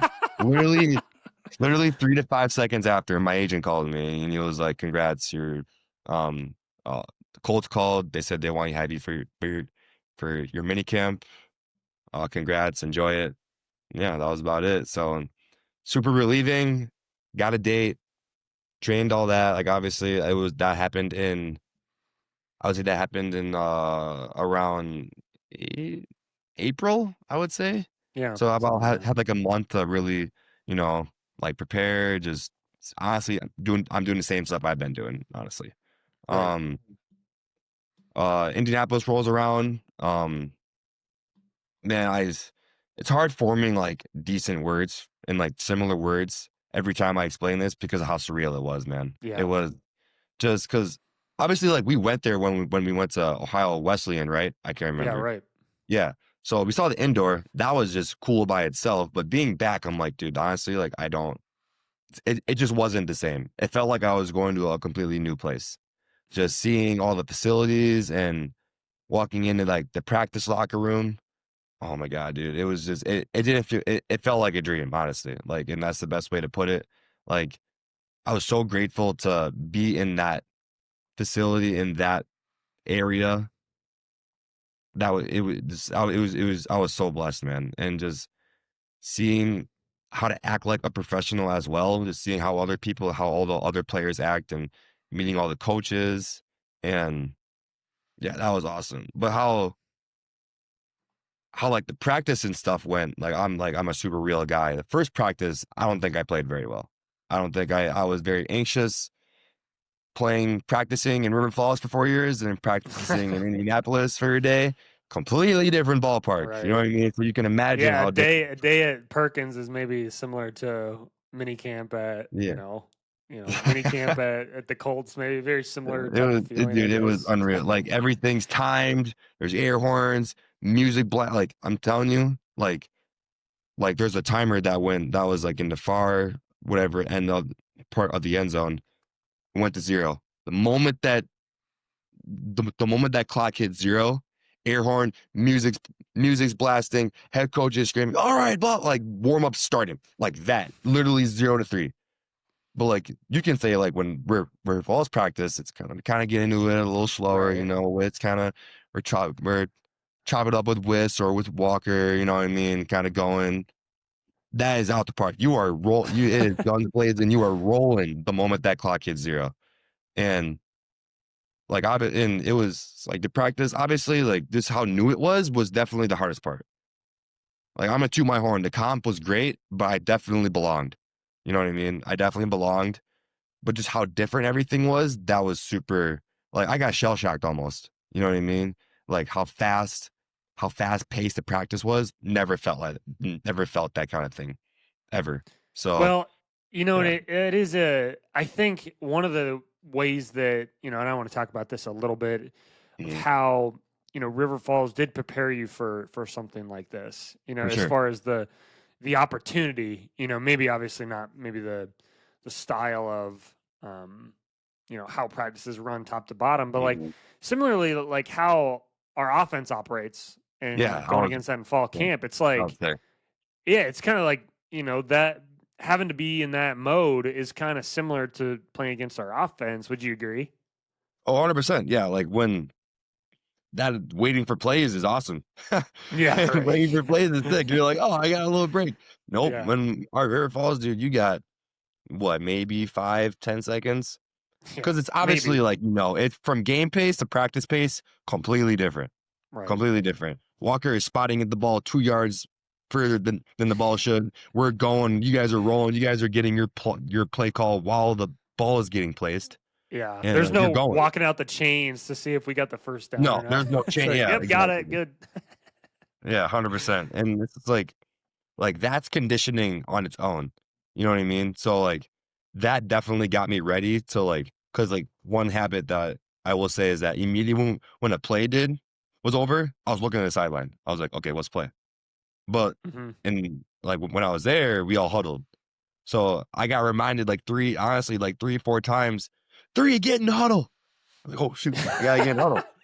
I'm not used to that. You know what I mean? I'm used to kind of chilling like on my side, looking for Jay or like Wiggles or like those guys. You know what I mean? And so that was different. But honestly, like it wasn't as much fast pace as I would have expected. It was just more, like how different the practice was and like how different everything was. So Tell me about learning, I guess, the scheme. Like, was that a big shock to you, and how did you have to kind of adjust? I guess maybe not necessarily your play, but like, what were some of the adjustments you had to make when learning that scheme? well, I mean, first thing you get there, you get a playbook that's like this thick for a span of 3 days. Especially because I ain't get an iPad either, because all the draft picks got an iPad, obviously. Okay, yeah. But Oh, geez, it couldn't give no, the dude, I wanted invite an iPad kit. for 2 days. That would have been sick. That would have been dope. But no, Okay, yeah. so yeah. But obviously, like what I had to pay attention to was only like maybe like 15, 20 pages, which seems like a Okay. lot. But when you're playing college ball for a minute and you go through like spring ball, fall camp, it's really not that much. You write down so many notes, the pages just stack up. Um, but no, yeah, that wasn't in obviously like every team they talk about plays different, or not talk about plays. They call different formations differently. And that's kind of like what the league is and what the Colts were. Like we're used to twins, doubles, pro wing, trips, tray, all those. At the Colts, it was completely different. They were all decent. I have a I have a notebook that could tell you, but I can't remember off the top of my head. But that was pretty different. But that wasn't the hardest part because when you just like I know your football IQ is crazy. When you have a certain amount of football IQ, it just kind of comes naturally. And then obviously, like when you're studying for something that matters as much as this did to me, it came by pretty quick. So Well, it's like I don't necessarily know if I would consider it like riding a bike, but it's one of those things where like when you work that muscle so much and muscle you're so memory. dedicated to the craft and you're so Yeah. dedicated to learning, like every week during the in season, you're breaking down a new team's film, and when you do Mhm. that both as a player, like some guys don't watch a ton of film, but Mhm. as I know you did. I know you watched a crazy amount of film because I'd always look at those dang. I always wanted to know like how much film everybody was watching when I started coaching. I looked at that stuff every day, and your name was always towards the top of the list. Mhm. And if it wasn't, it's usually because you and Borg and Mike were all watching it Well, together we're all together. Yep. on someone's deal. So Yes, sir. it's just I think when you work that muscle so much, it's just elastic, and it's like, all right, I knew this as Trey Wright. Okay, I just have to understand now that's, left slot over. Like, Right. so Yeah. it's like, Yeah. Yeah. Literally. Honestly. Yeah. And right. it's funny because I would just write them hand in hand. Like I would write what they would have, and I would write what I know. So like every time now during that formation, what what comes to mind for me, I just think that. I'm not Yeah, screaming right. what the formation is to me out to them like I would with like Shuey and all of them, but in my head, I'm still like obviously I'm still communicating with them, but I'm not. I'm just thinking like a little different than what I'm getting told what the formation is. Right. Talk about, kind of a, last thing on the Colts here. Not necessarily, but talk about kind of a full circle moment a little bit during that, Coach Miles, right? We do, Mm. I think I got to get Coach Miles on here eventually because No, you I have think to, dude. And that man could yeah, talk forever too. absolutely. Because one of Any the day. things that we do at Riv, or obviously did do, is uncommon. And this it's almost like, I don't know if you would call it like consider it the same, but like it's like culture training, or like becoming a better person training, I Oh, guess I okay. would Yeah. Yep. consider Yep. it, right? Sure. Like Yep. uncommon, it's like this training to like be a better person, be resilient, be focused, understanding like that you matter in this world, that you're loved, that you're like that you are significant in Mm, this whole thing. right. Meeting, Tony Dungy, The right, who man. obviously coached Miles. Talk to me about that experience and kind of that full circle kind of moment, I guess there. I wasn't expecting to meet him at all. I was just like, like, what was cool was the last day we were there. We went to um oh shoot, their home field. I'm blanking. Lucas Oil. Yep. That was crazy. I get there too. Like we get there, right. Coach bus is down there. We walk on the field. That was insane. I'd never seen a bigger stadium in my life, dude. It looked like the sky was up there. Like that's how tall that roof was. So we get there, we eat dinner, awesome, and then so when we get there, after we're done eating, um, one of their I can't remember. It was their one of their general managers talked. Just like forgot his name as well. Then he introduced Tony Dungy. I was like, am I really about to hear Tony Dungy talk and just literally we just you're preaching his word for 4 years straight. Now I get to hear him talk. Yeah, That's pretty right. elite, dog. That was awesome. Um, exact same thing Miles talks about, dude. These exact same things he said. And I'm just everything is just like, yep, yep. Yeah, I've talked about that. Like it was like a checklist. And then when he was done talking, um, I knew he was gonna take pictures because he always said that he'll take pictures. I was like the third guy up there, dude. I made sure I was getting because that line was so long after, like I turn around and I'm like, oh, everybody wants a picture too. Good thing Yeah. I was done. So that was awesome, dude. Just such a genuine guy. Like obviously like we preach his word a lot, but everything that he's brought up and talked about and he lives by, you can tell. Like you can tell he's such a genuine human being and he genuinely wants to help other people and he's an outstanding like individual and just the ideal man that you would want to play for. You know what I mean? Like you won a Right. Super Bowl. That's awesome. Like you know what I mean? Like that's exactly like who you want to play for. So I can imagine for those that played for them how much of a blessing that was. Yeah, and I think the same thing with Coach Miles too. Like Mm. I hadn't ever done anything like that at any program I'd ever been a part Mhm. of. You could probably say the same thing probably, but just that like a lot of teams like they talk about good culture, they talk about hey, we need to have good culture, and sometimes you're left thinking, okay, so what am I doing? Like what do I need to do to have good culture? What does that look like? But like with Coach Miles, he's like telling you, and obviously Coach Walker as well. Like it's Right. this like woven in deal. But Mm. like we're gonna tell you exactly, we're gonna teach you, we're gonna coach you on on how to have a good culture. And I think that is something that I still think about. I still sometimes I wish that I could just like zoom in to Coach Miles Uncommon, Yeah. on Yeah, for on sure. those I can't Thursdays or Fridays, I can't remember.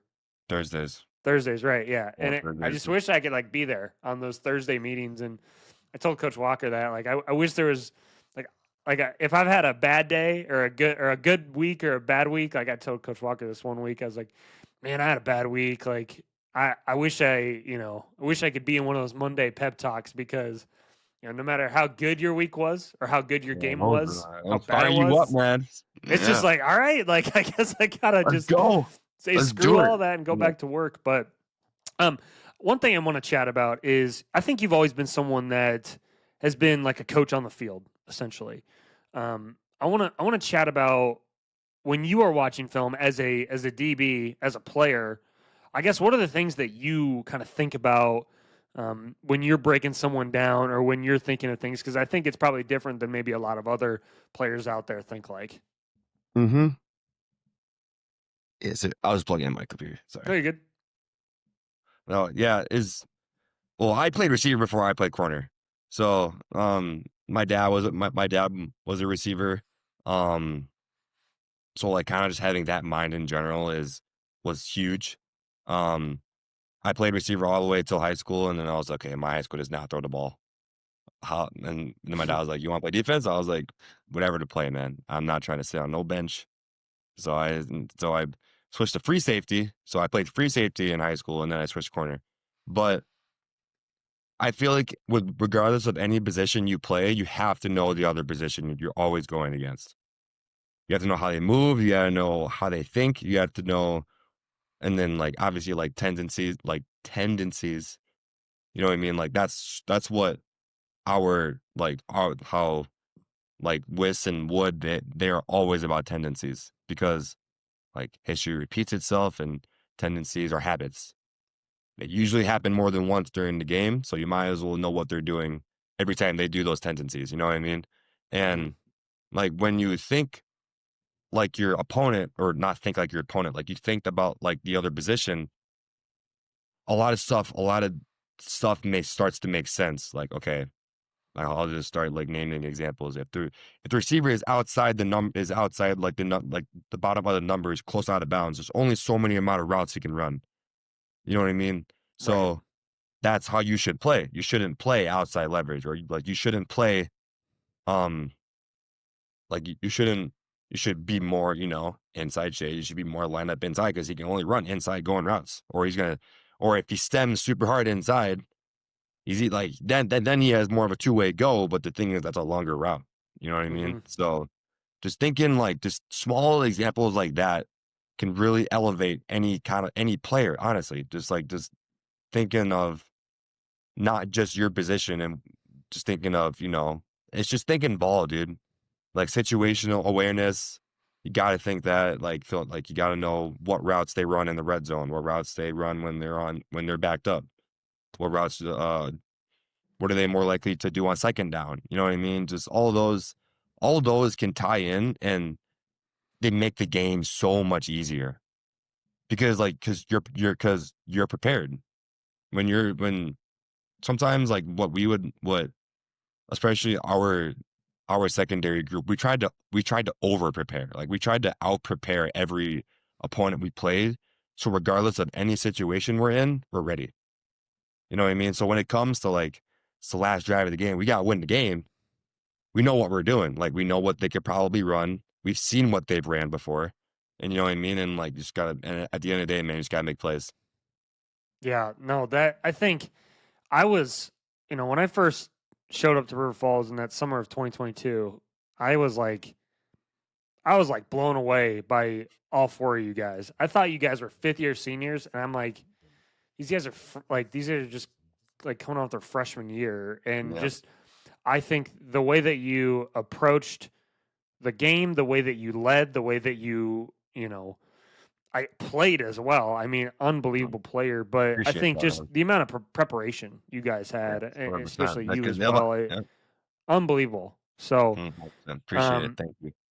let's dive into one of these topics here that I want to get into with recruiting. And I think it's an overlooked thing at times. A lot of people, especially in the coaching world, especially the younger coaches. I'm, a young guy, and this is Mhm, how I thought. But I just thought scheme was like most important thing. But like mhm. the recruiting aspect has changed a lot. And so, from your perspective, I want to talk a little bit about how it's changed over the years, and maybe even more so, like in the last couple of years, of how things have changed. Man, it's a complete 180, dude. Even at the D3 level, unreal. Yeah. it's completely different. It's harder. It's extremely harder because if like depending what teams need, I guarantee you they're looking at the transfer portal first.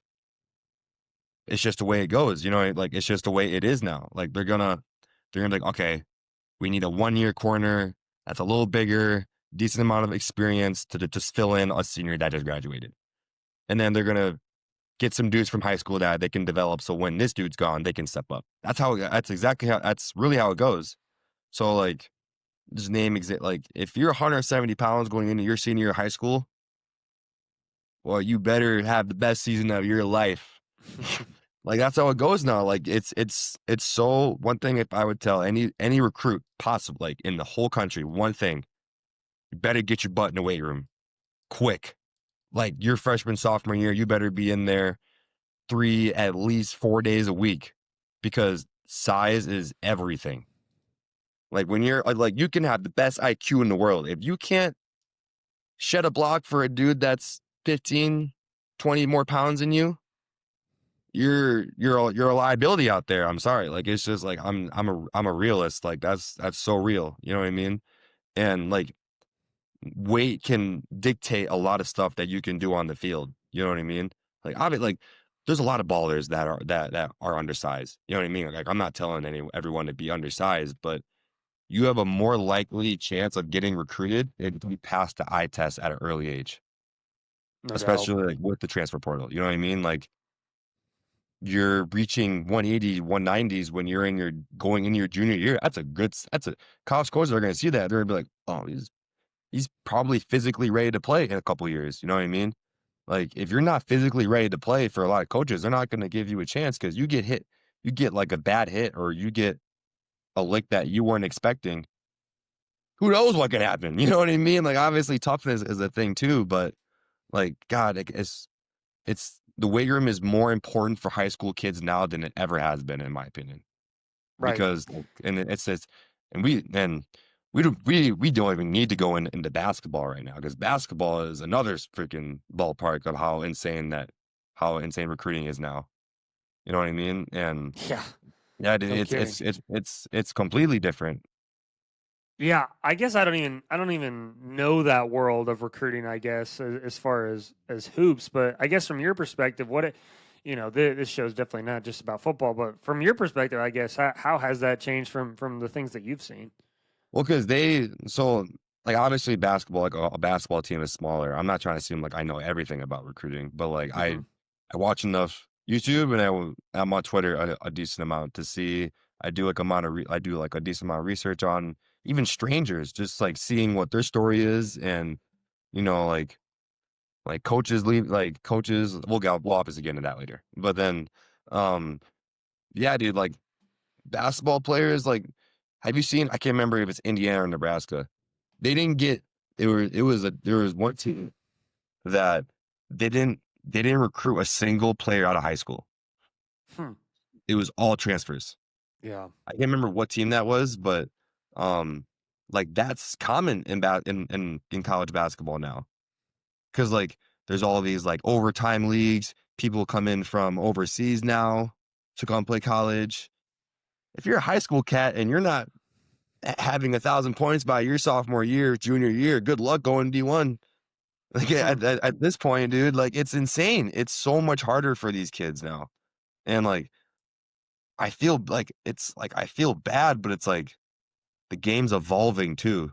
You know what I mean? Like Right. every sport probably is evolving because of Well, that's like why the Division 3 world of, and I guess I haven't even thought about this too much, but the Division 3 world of most sports and D2 of course and NAI also is going to continue to get better. Like the yeah, level of 100%. football, like that you saw maybe at D3 in 2012, is going to be a lot different. It looks a lot It's gonna be different a lot now. I different. mean, Yeah, I'm just thinking 100%. about like some of the, when I was going on game day visits as a 16-year-old junior, like going at like junior, like going on junior day, like junior game day visits, and like I guess maybe it seemed different, but I'm like, man, this is like fucking high school ball.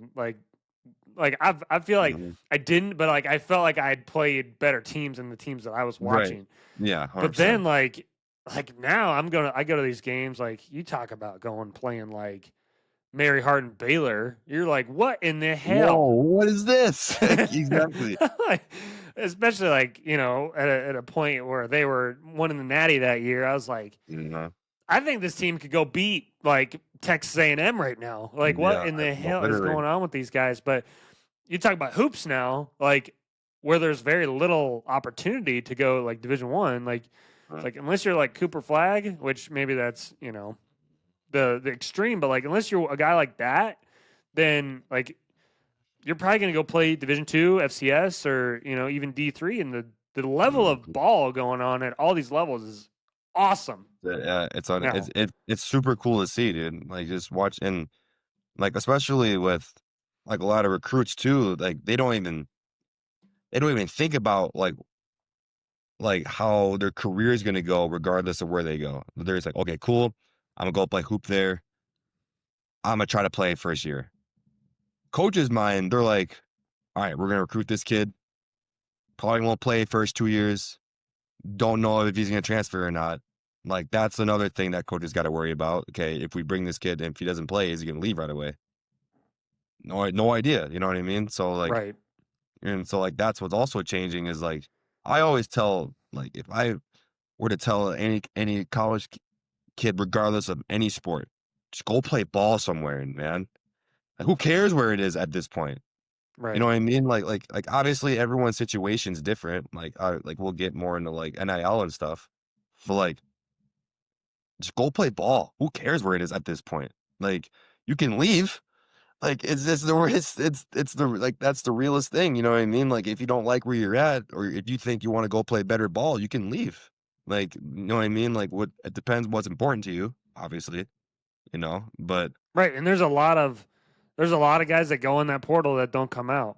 yeah, Like I 100 mean, exactly 100%. probably a good, maybe more than half that probably don't Yeah. come out. And um, I was very lucky. I feel very grateful that I even came out of the portal and found a Mhm. home that I love, and I still like going back this weekend, right? To Yes, to sir. go watch See you that. there. Like, yeah, absolutely, baby. Yeah. Um, so like, I think that's one of the other things that people, a lot of kids don't like think about is like go find a place where you can have an incredible 4 years, like in enjoy it and like have a family. Like people I guess, yeah, absolutely. Like, if you have the opportunity to go make money, like absolutely, that's a whole different deal. But like Mhm.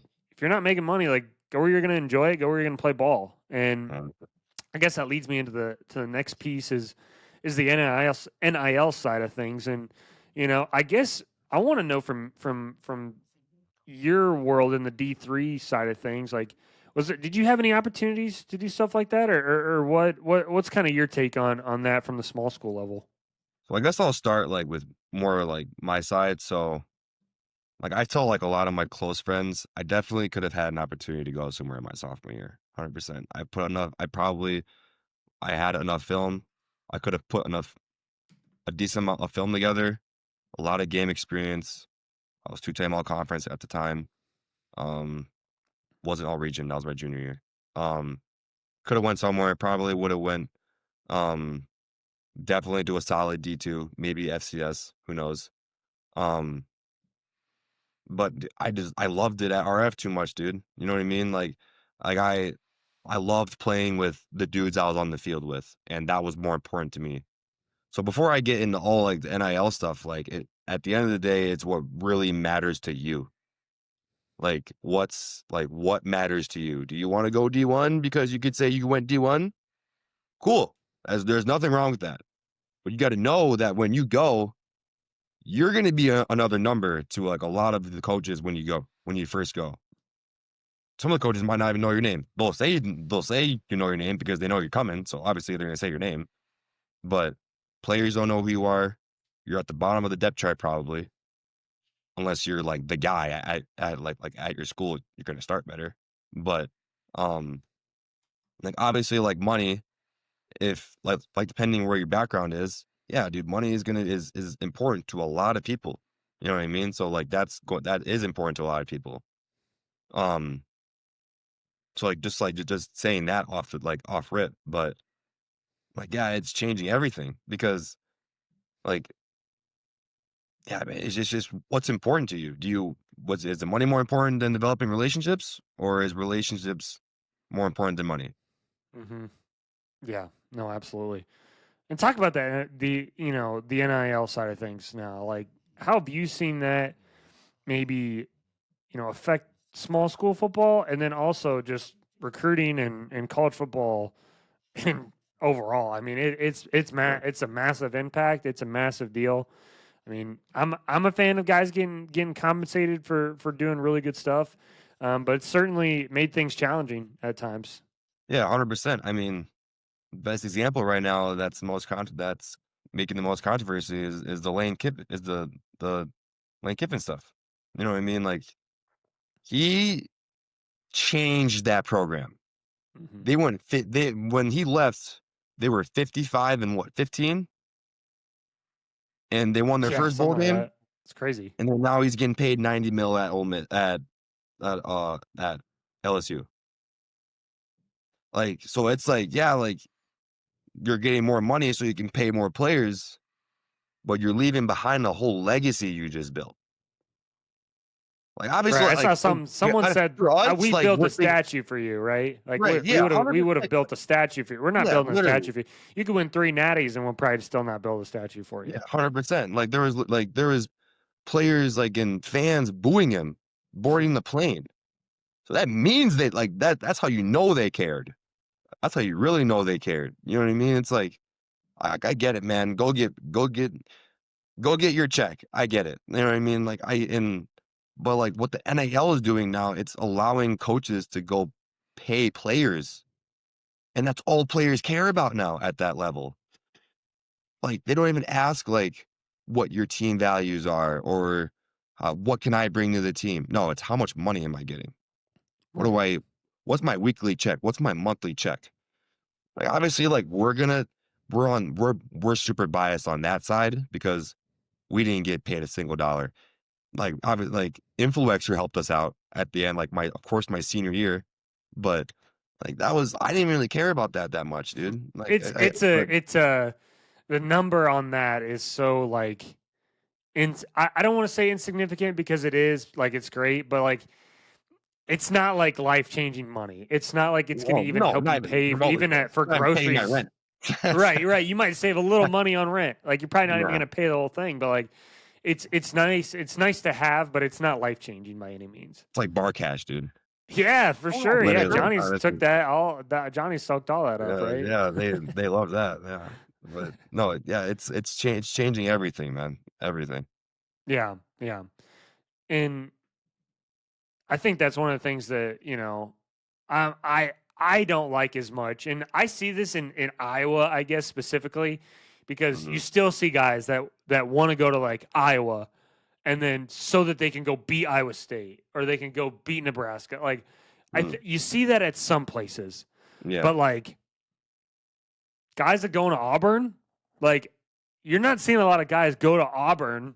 Now, to I beat again Georgia. not at Yeah, that level. Like right. I'm not in that, but like I feel like you don't see it as much. Like I grew up in the state. I grew up in the state of Alabama. I grew up on this side of the highway, and I want to go to Auburn so that I can kick Alabama's ass. Mm, Like you don't see that. Like Alabama, I'm going to Georgia, Miami so I can always. beat Florida State, or rivalries are infinite. And like we just had rivalry weekend, a couple weeks ago, Mhm. and I'm just like, man, I miss that. Like I miss guys going because they just hate that other school. Like I Yeah, know hate's a strong 100%. word, but like like I freaking hated Stout. Like I'll say it. Like I didn't, I hated Central too. Like when I was at Yeah, I'll Simpson, like say for no. Yeah, like yes, I don't sir. hate the people on that team, but like I institutionally, don't like know I you, was but I want to beat you so bad.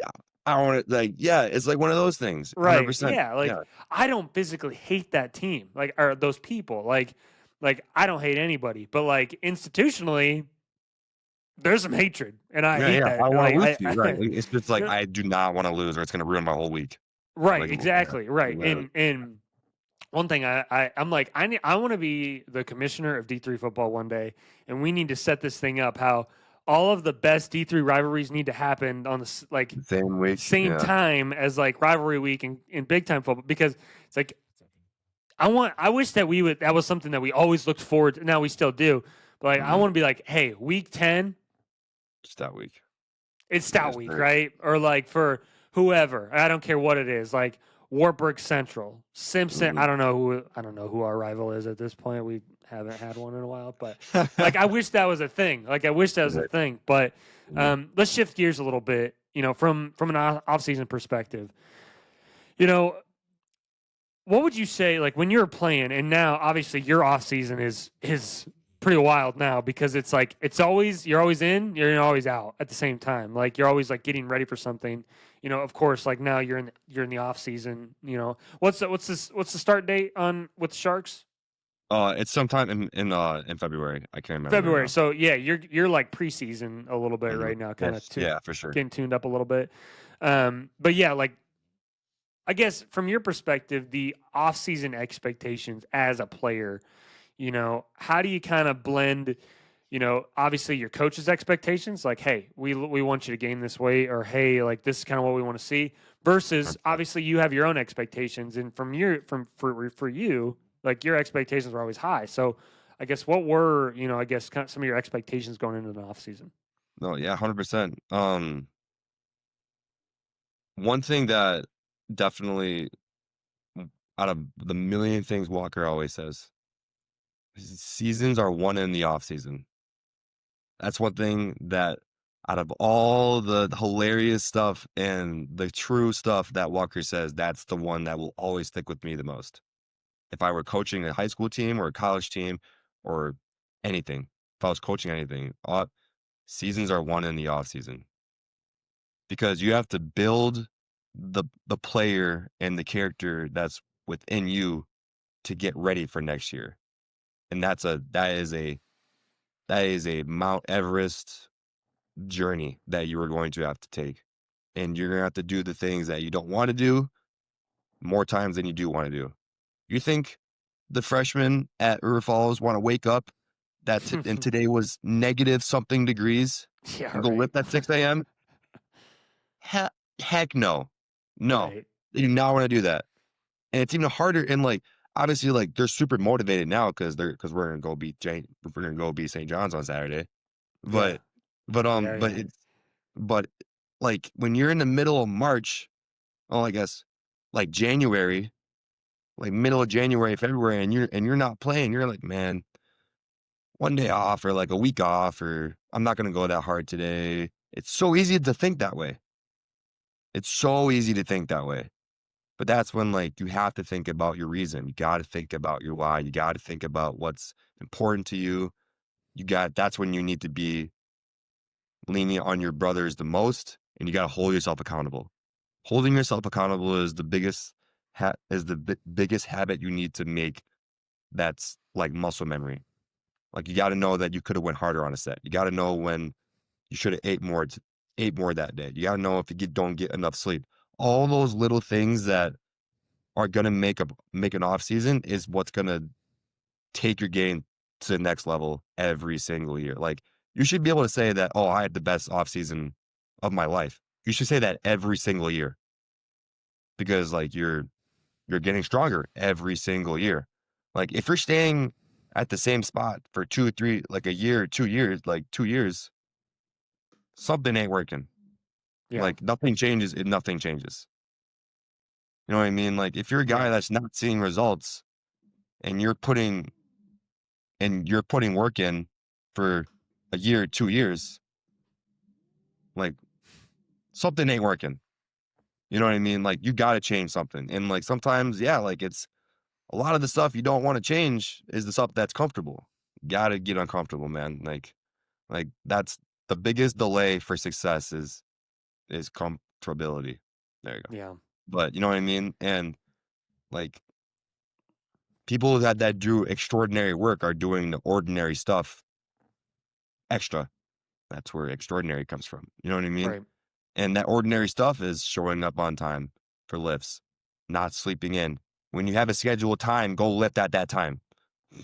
Like it's just like it helps the strength coaches. It puts you in a routine. You know what I mean? And like obviously like all the other extracurricular stuff is important too. Like you gotta stay eligible, obviously. But you know what I mean? Just all those small things are gonna help you get to where you want to go. It might not be where you want. It might not be when you want it to be. You know what I mean? But if it's impossible to fail if you don't quit. Yeah. Plain and simple. Well, and I think that's kind of another thing with a transfer portal too. Like a lot of guys, like their off seasons are spent alone because they're Uh-huh. transferring. Uh-huh. And for me, I remember that time when I was transferring from Simpson to River Falls, and that gap basically from November up until basically, I came early because I was kind of sick of working out by my damn self. Yeah, to yeah. June essentially, because I Mhm, wanted to start working out with everybody. Like I want to get back to that. And so fast forward to the next off season when I'm working out at Riv, like for me at that time, like where I was at, like I was not the starter. I was not like I was doing it because I loved my teammates. mhm, And I feel so fortunate to have gone through something like that because um like when I got up to lift, like I was doing it because like I didn't want to let Drew Hahn down. Like mhm. I didn't want to let Shuey down. I didn't Mhm. want to let the freshman quarterback that's looking up to me down. Like I didn't 100%. like Love and that. not only I didn't want to let him down, I wanted to like get after it with those guys. Like Mhm, I remember one day in the off season in that winter of basically 23 to 24. I remember one day like in our like Tuesday Thursday lifting group because that was like kind of the time when it just worked for you right. essentially. And I remember like me. I think you were in there. I think you were in there. I think Borg was in there. Drew was in there. Klecker, like a bunch of those guys, Mhm. and we just had like a dip competition, like Oh, a yeah, weighted dips, yeah. and we were like, let's see how much weight we can like just dip, and it's like so stupid, but like it's that sort of stuff that like continues to, and it was silly, but like but it got Keeps you us in there. better, and it's like it Yep, yep. continued to like push that needle forward, and it's so stupid and like stuff like that, but like that's what I live for. Like yeah, we got the work done, we did our lift, we did what we were supposed to do, but like I did it because I loved it, man. I loved my people. 100%. I love So that, dude. That's awesome. I love that. yeah. Last thing here before we get you out of here, this these shows are obviously recorded before the weekend, of course. But how we feeling about Saturday, man? Dude, it's unreal, man. They're getting an opportunity that I wish I had. Yeah, Like, obviously, like, I went there my sophomore year, probably the coolest game environment I've ever been a part of. right. Like, just the fact that everybody was surrounding the field and you could hear everybody, like, even the the drunk college kids that were screaming in your face that have no idea who you are, but they're screaming your name and your number, and, like, that was a big time game feel because it was a big time game. It's the Yeah, same thing this week. We're just not as close to the field. Like, I wish we right. were. So I'm hoping Crystal could put something together, but I've already asked her like a million times. But gotta no, get you a media it's pass. Gotta get you a media pass to cover the game. oh, dude, yeah, I Yeah. don't think I'd treat it like a media pass though. Where's my I got one in here somewhere.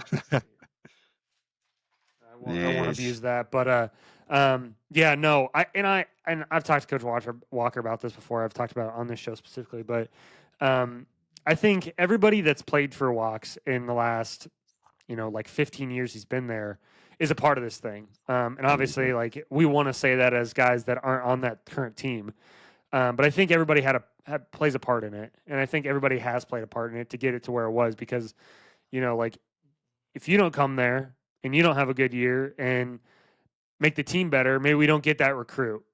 Right. Maybe we don't Yeah. get Taylor 100%. Sussner, who's now balling right and Chewy Absolutely. spot, right? Like maybe we don't get 100%. that spot. Maybe like and we're all involved and and that is again the culture piece and.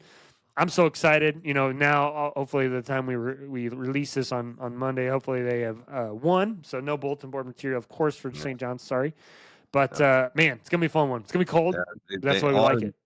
One thing I'll say for definitely both teams have to play well. Like, Oh yeah, these are no. This is definitely a game where mistakes have to be limited, offense and defensive side of the ball for both teams. Like obviously, like the stakes are high. Teams are going to make mistakes, but who can capitalize on those mistakes? It's going to be cold, but at this point, it shouldn't matter because it's not going to get no colder. Because of course, the Natty's in Ohio, so yeah. it ain't gonna get And it much. runs the Won't get Riv, much baby. warmer. Runs. You got to come to Raymer if you want to get through them. Uh, What last thing. Yeah, I know I just said that, but last thing here. What do you remember about playing that St. John's offense? What are some things that maybe I guess DB's keys to the game here? it's funny because I was watching a decent amount of film yesterday about they're very St. John's is very sound. They're very disciplined, and they can roll with the punches. Regardless, they don't quit. They're good enough and they're talented enough to never quit. You know what I mean? They're very well coached. I forgot their head coach's name. Gary He's Fashing. been there forever. Yeah. Outstanding head coach. Like he knows how to get his guys riled up. He knows to always keep these guys leveled and disciplined, regardless of what they're doing. One thing I would say is that, like, when it's your time to show up, you got to show up. That's all that gets for both sides of the ball. Like, when it's your time to make a play, you got to make a play. You know what I mean? The team that makes the most plays is probably going to win. And they will. Like, yeah, 100%. Limit turnovers, make plays, right? Yes, sir. Name of the game.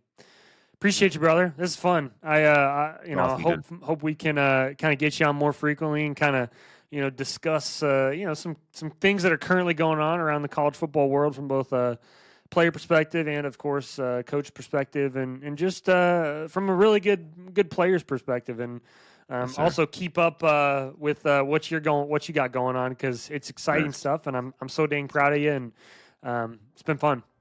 Thank you, dude. Thank you for the opportunity, Seth. I appreciate it. It won't be the last time I'm on here. So Absolutely. Thanks, dude.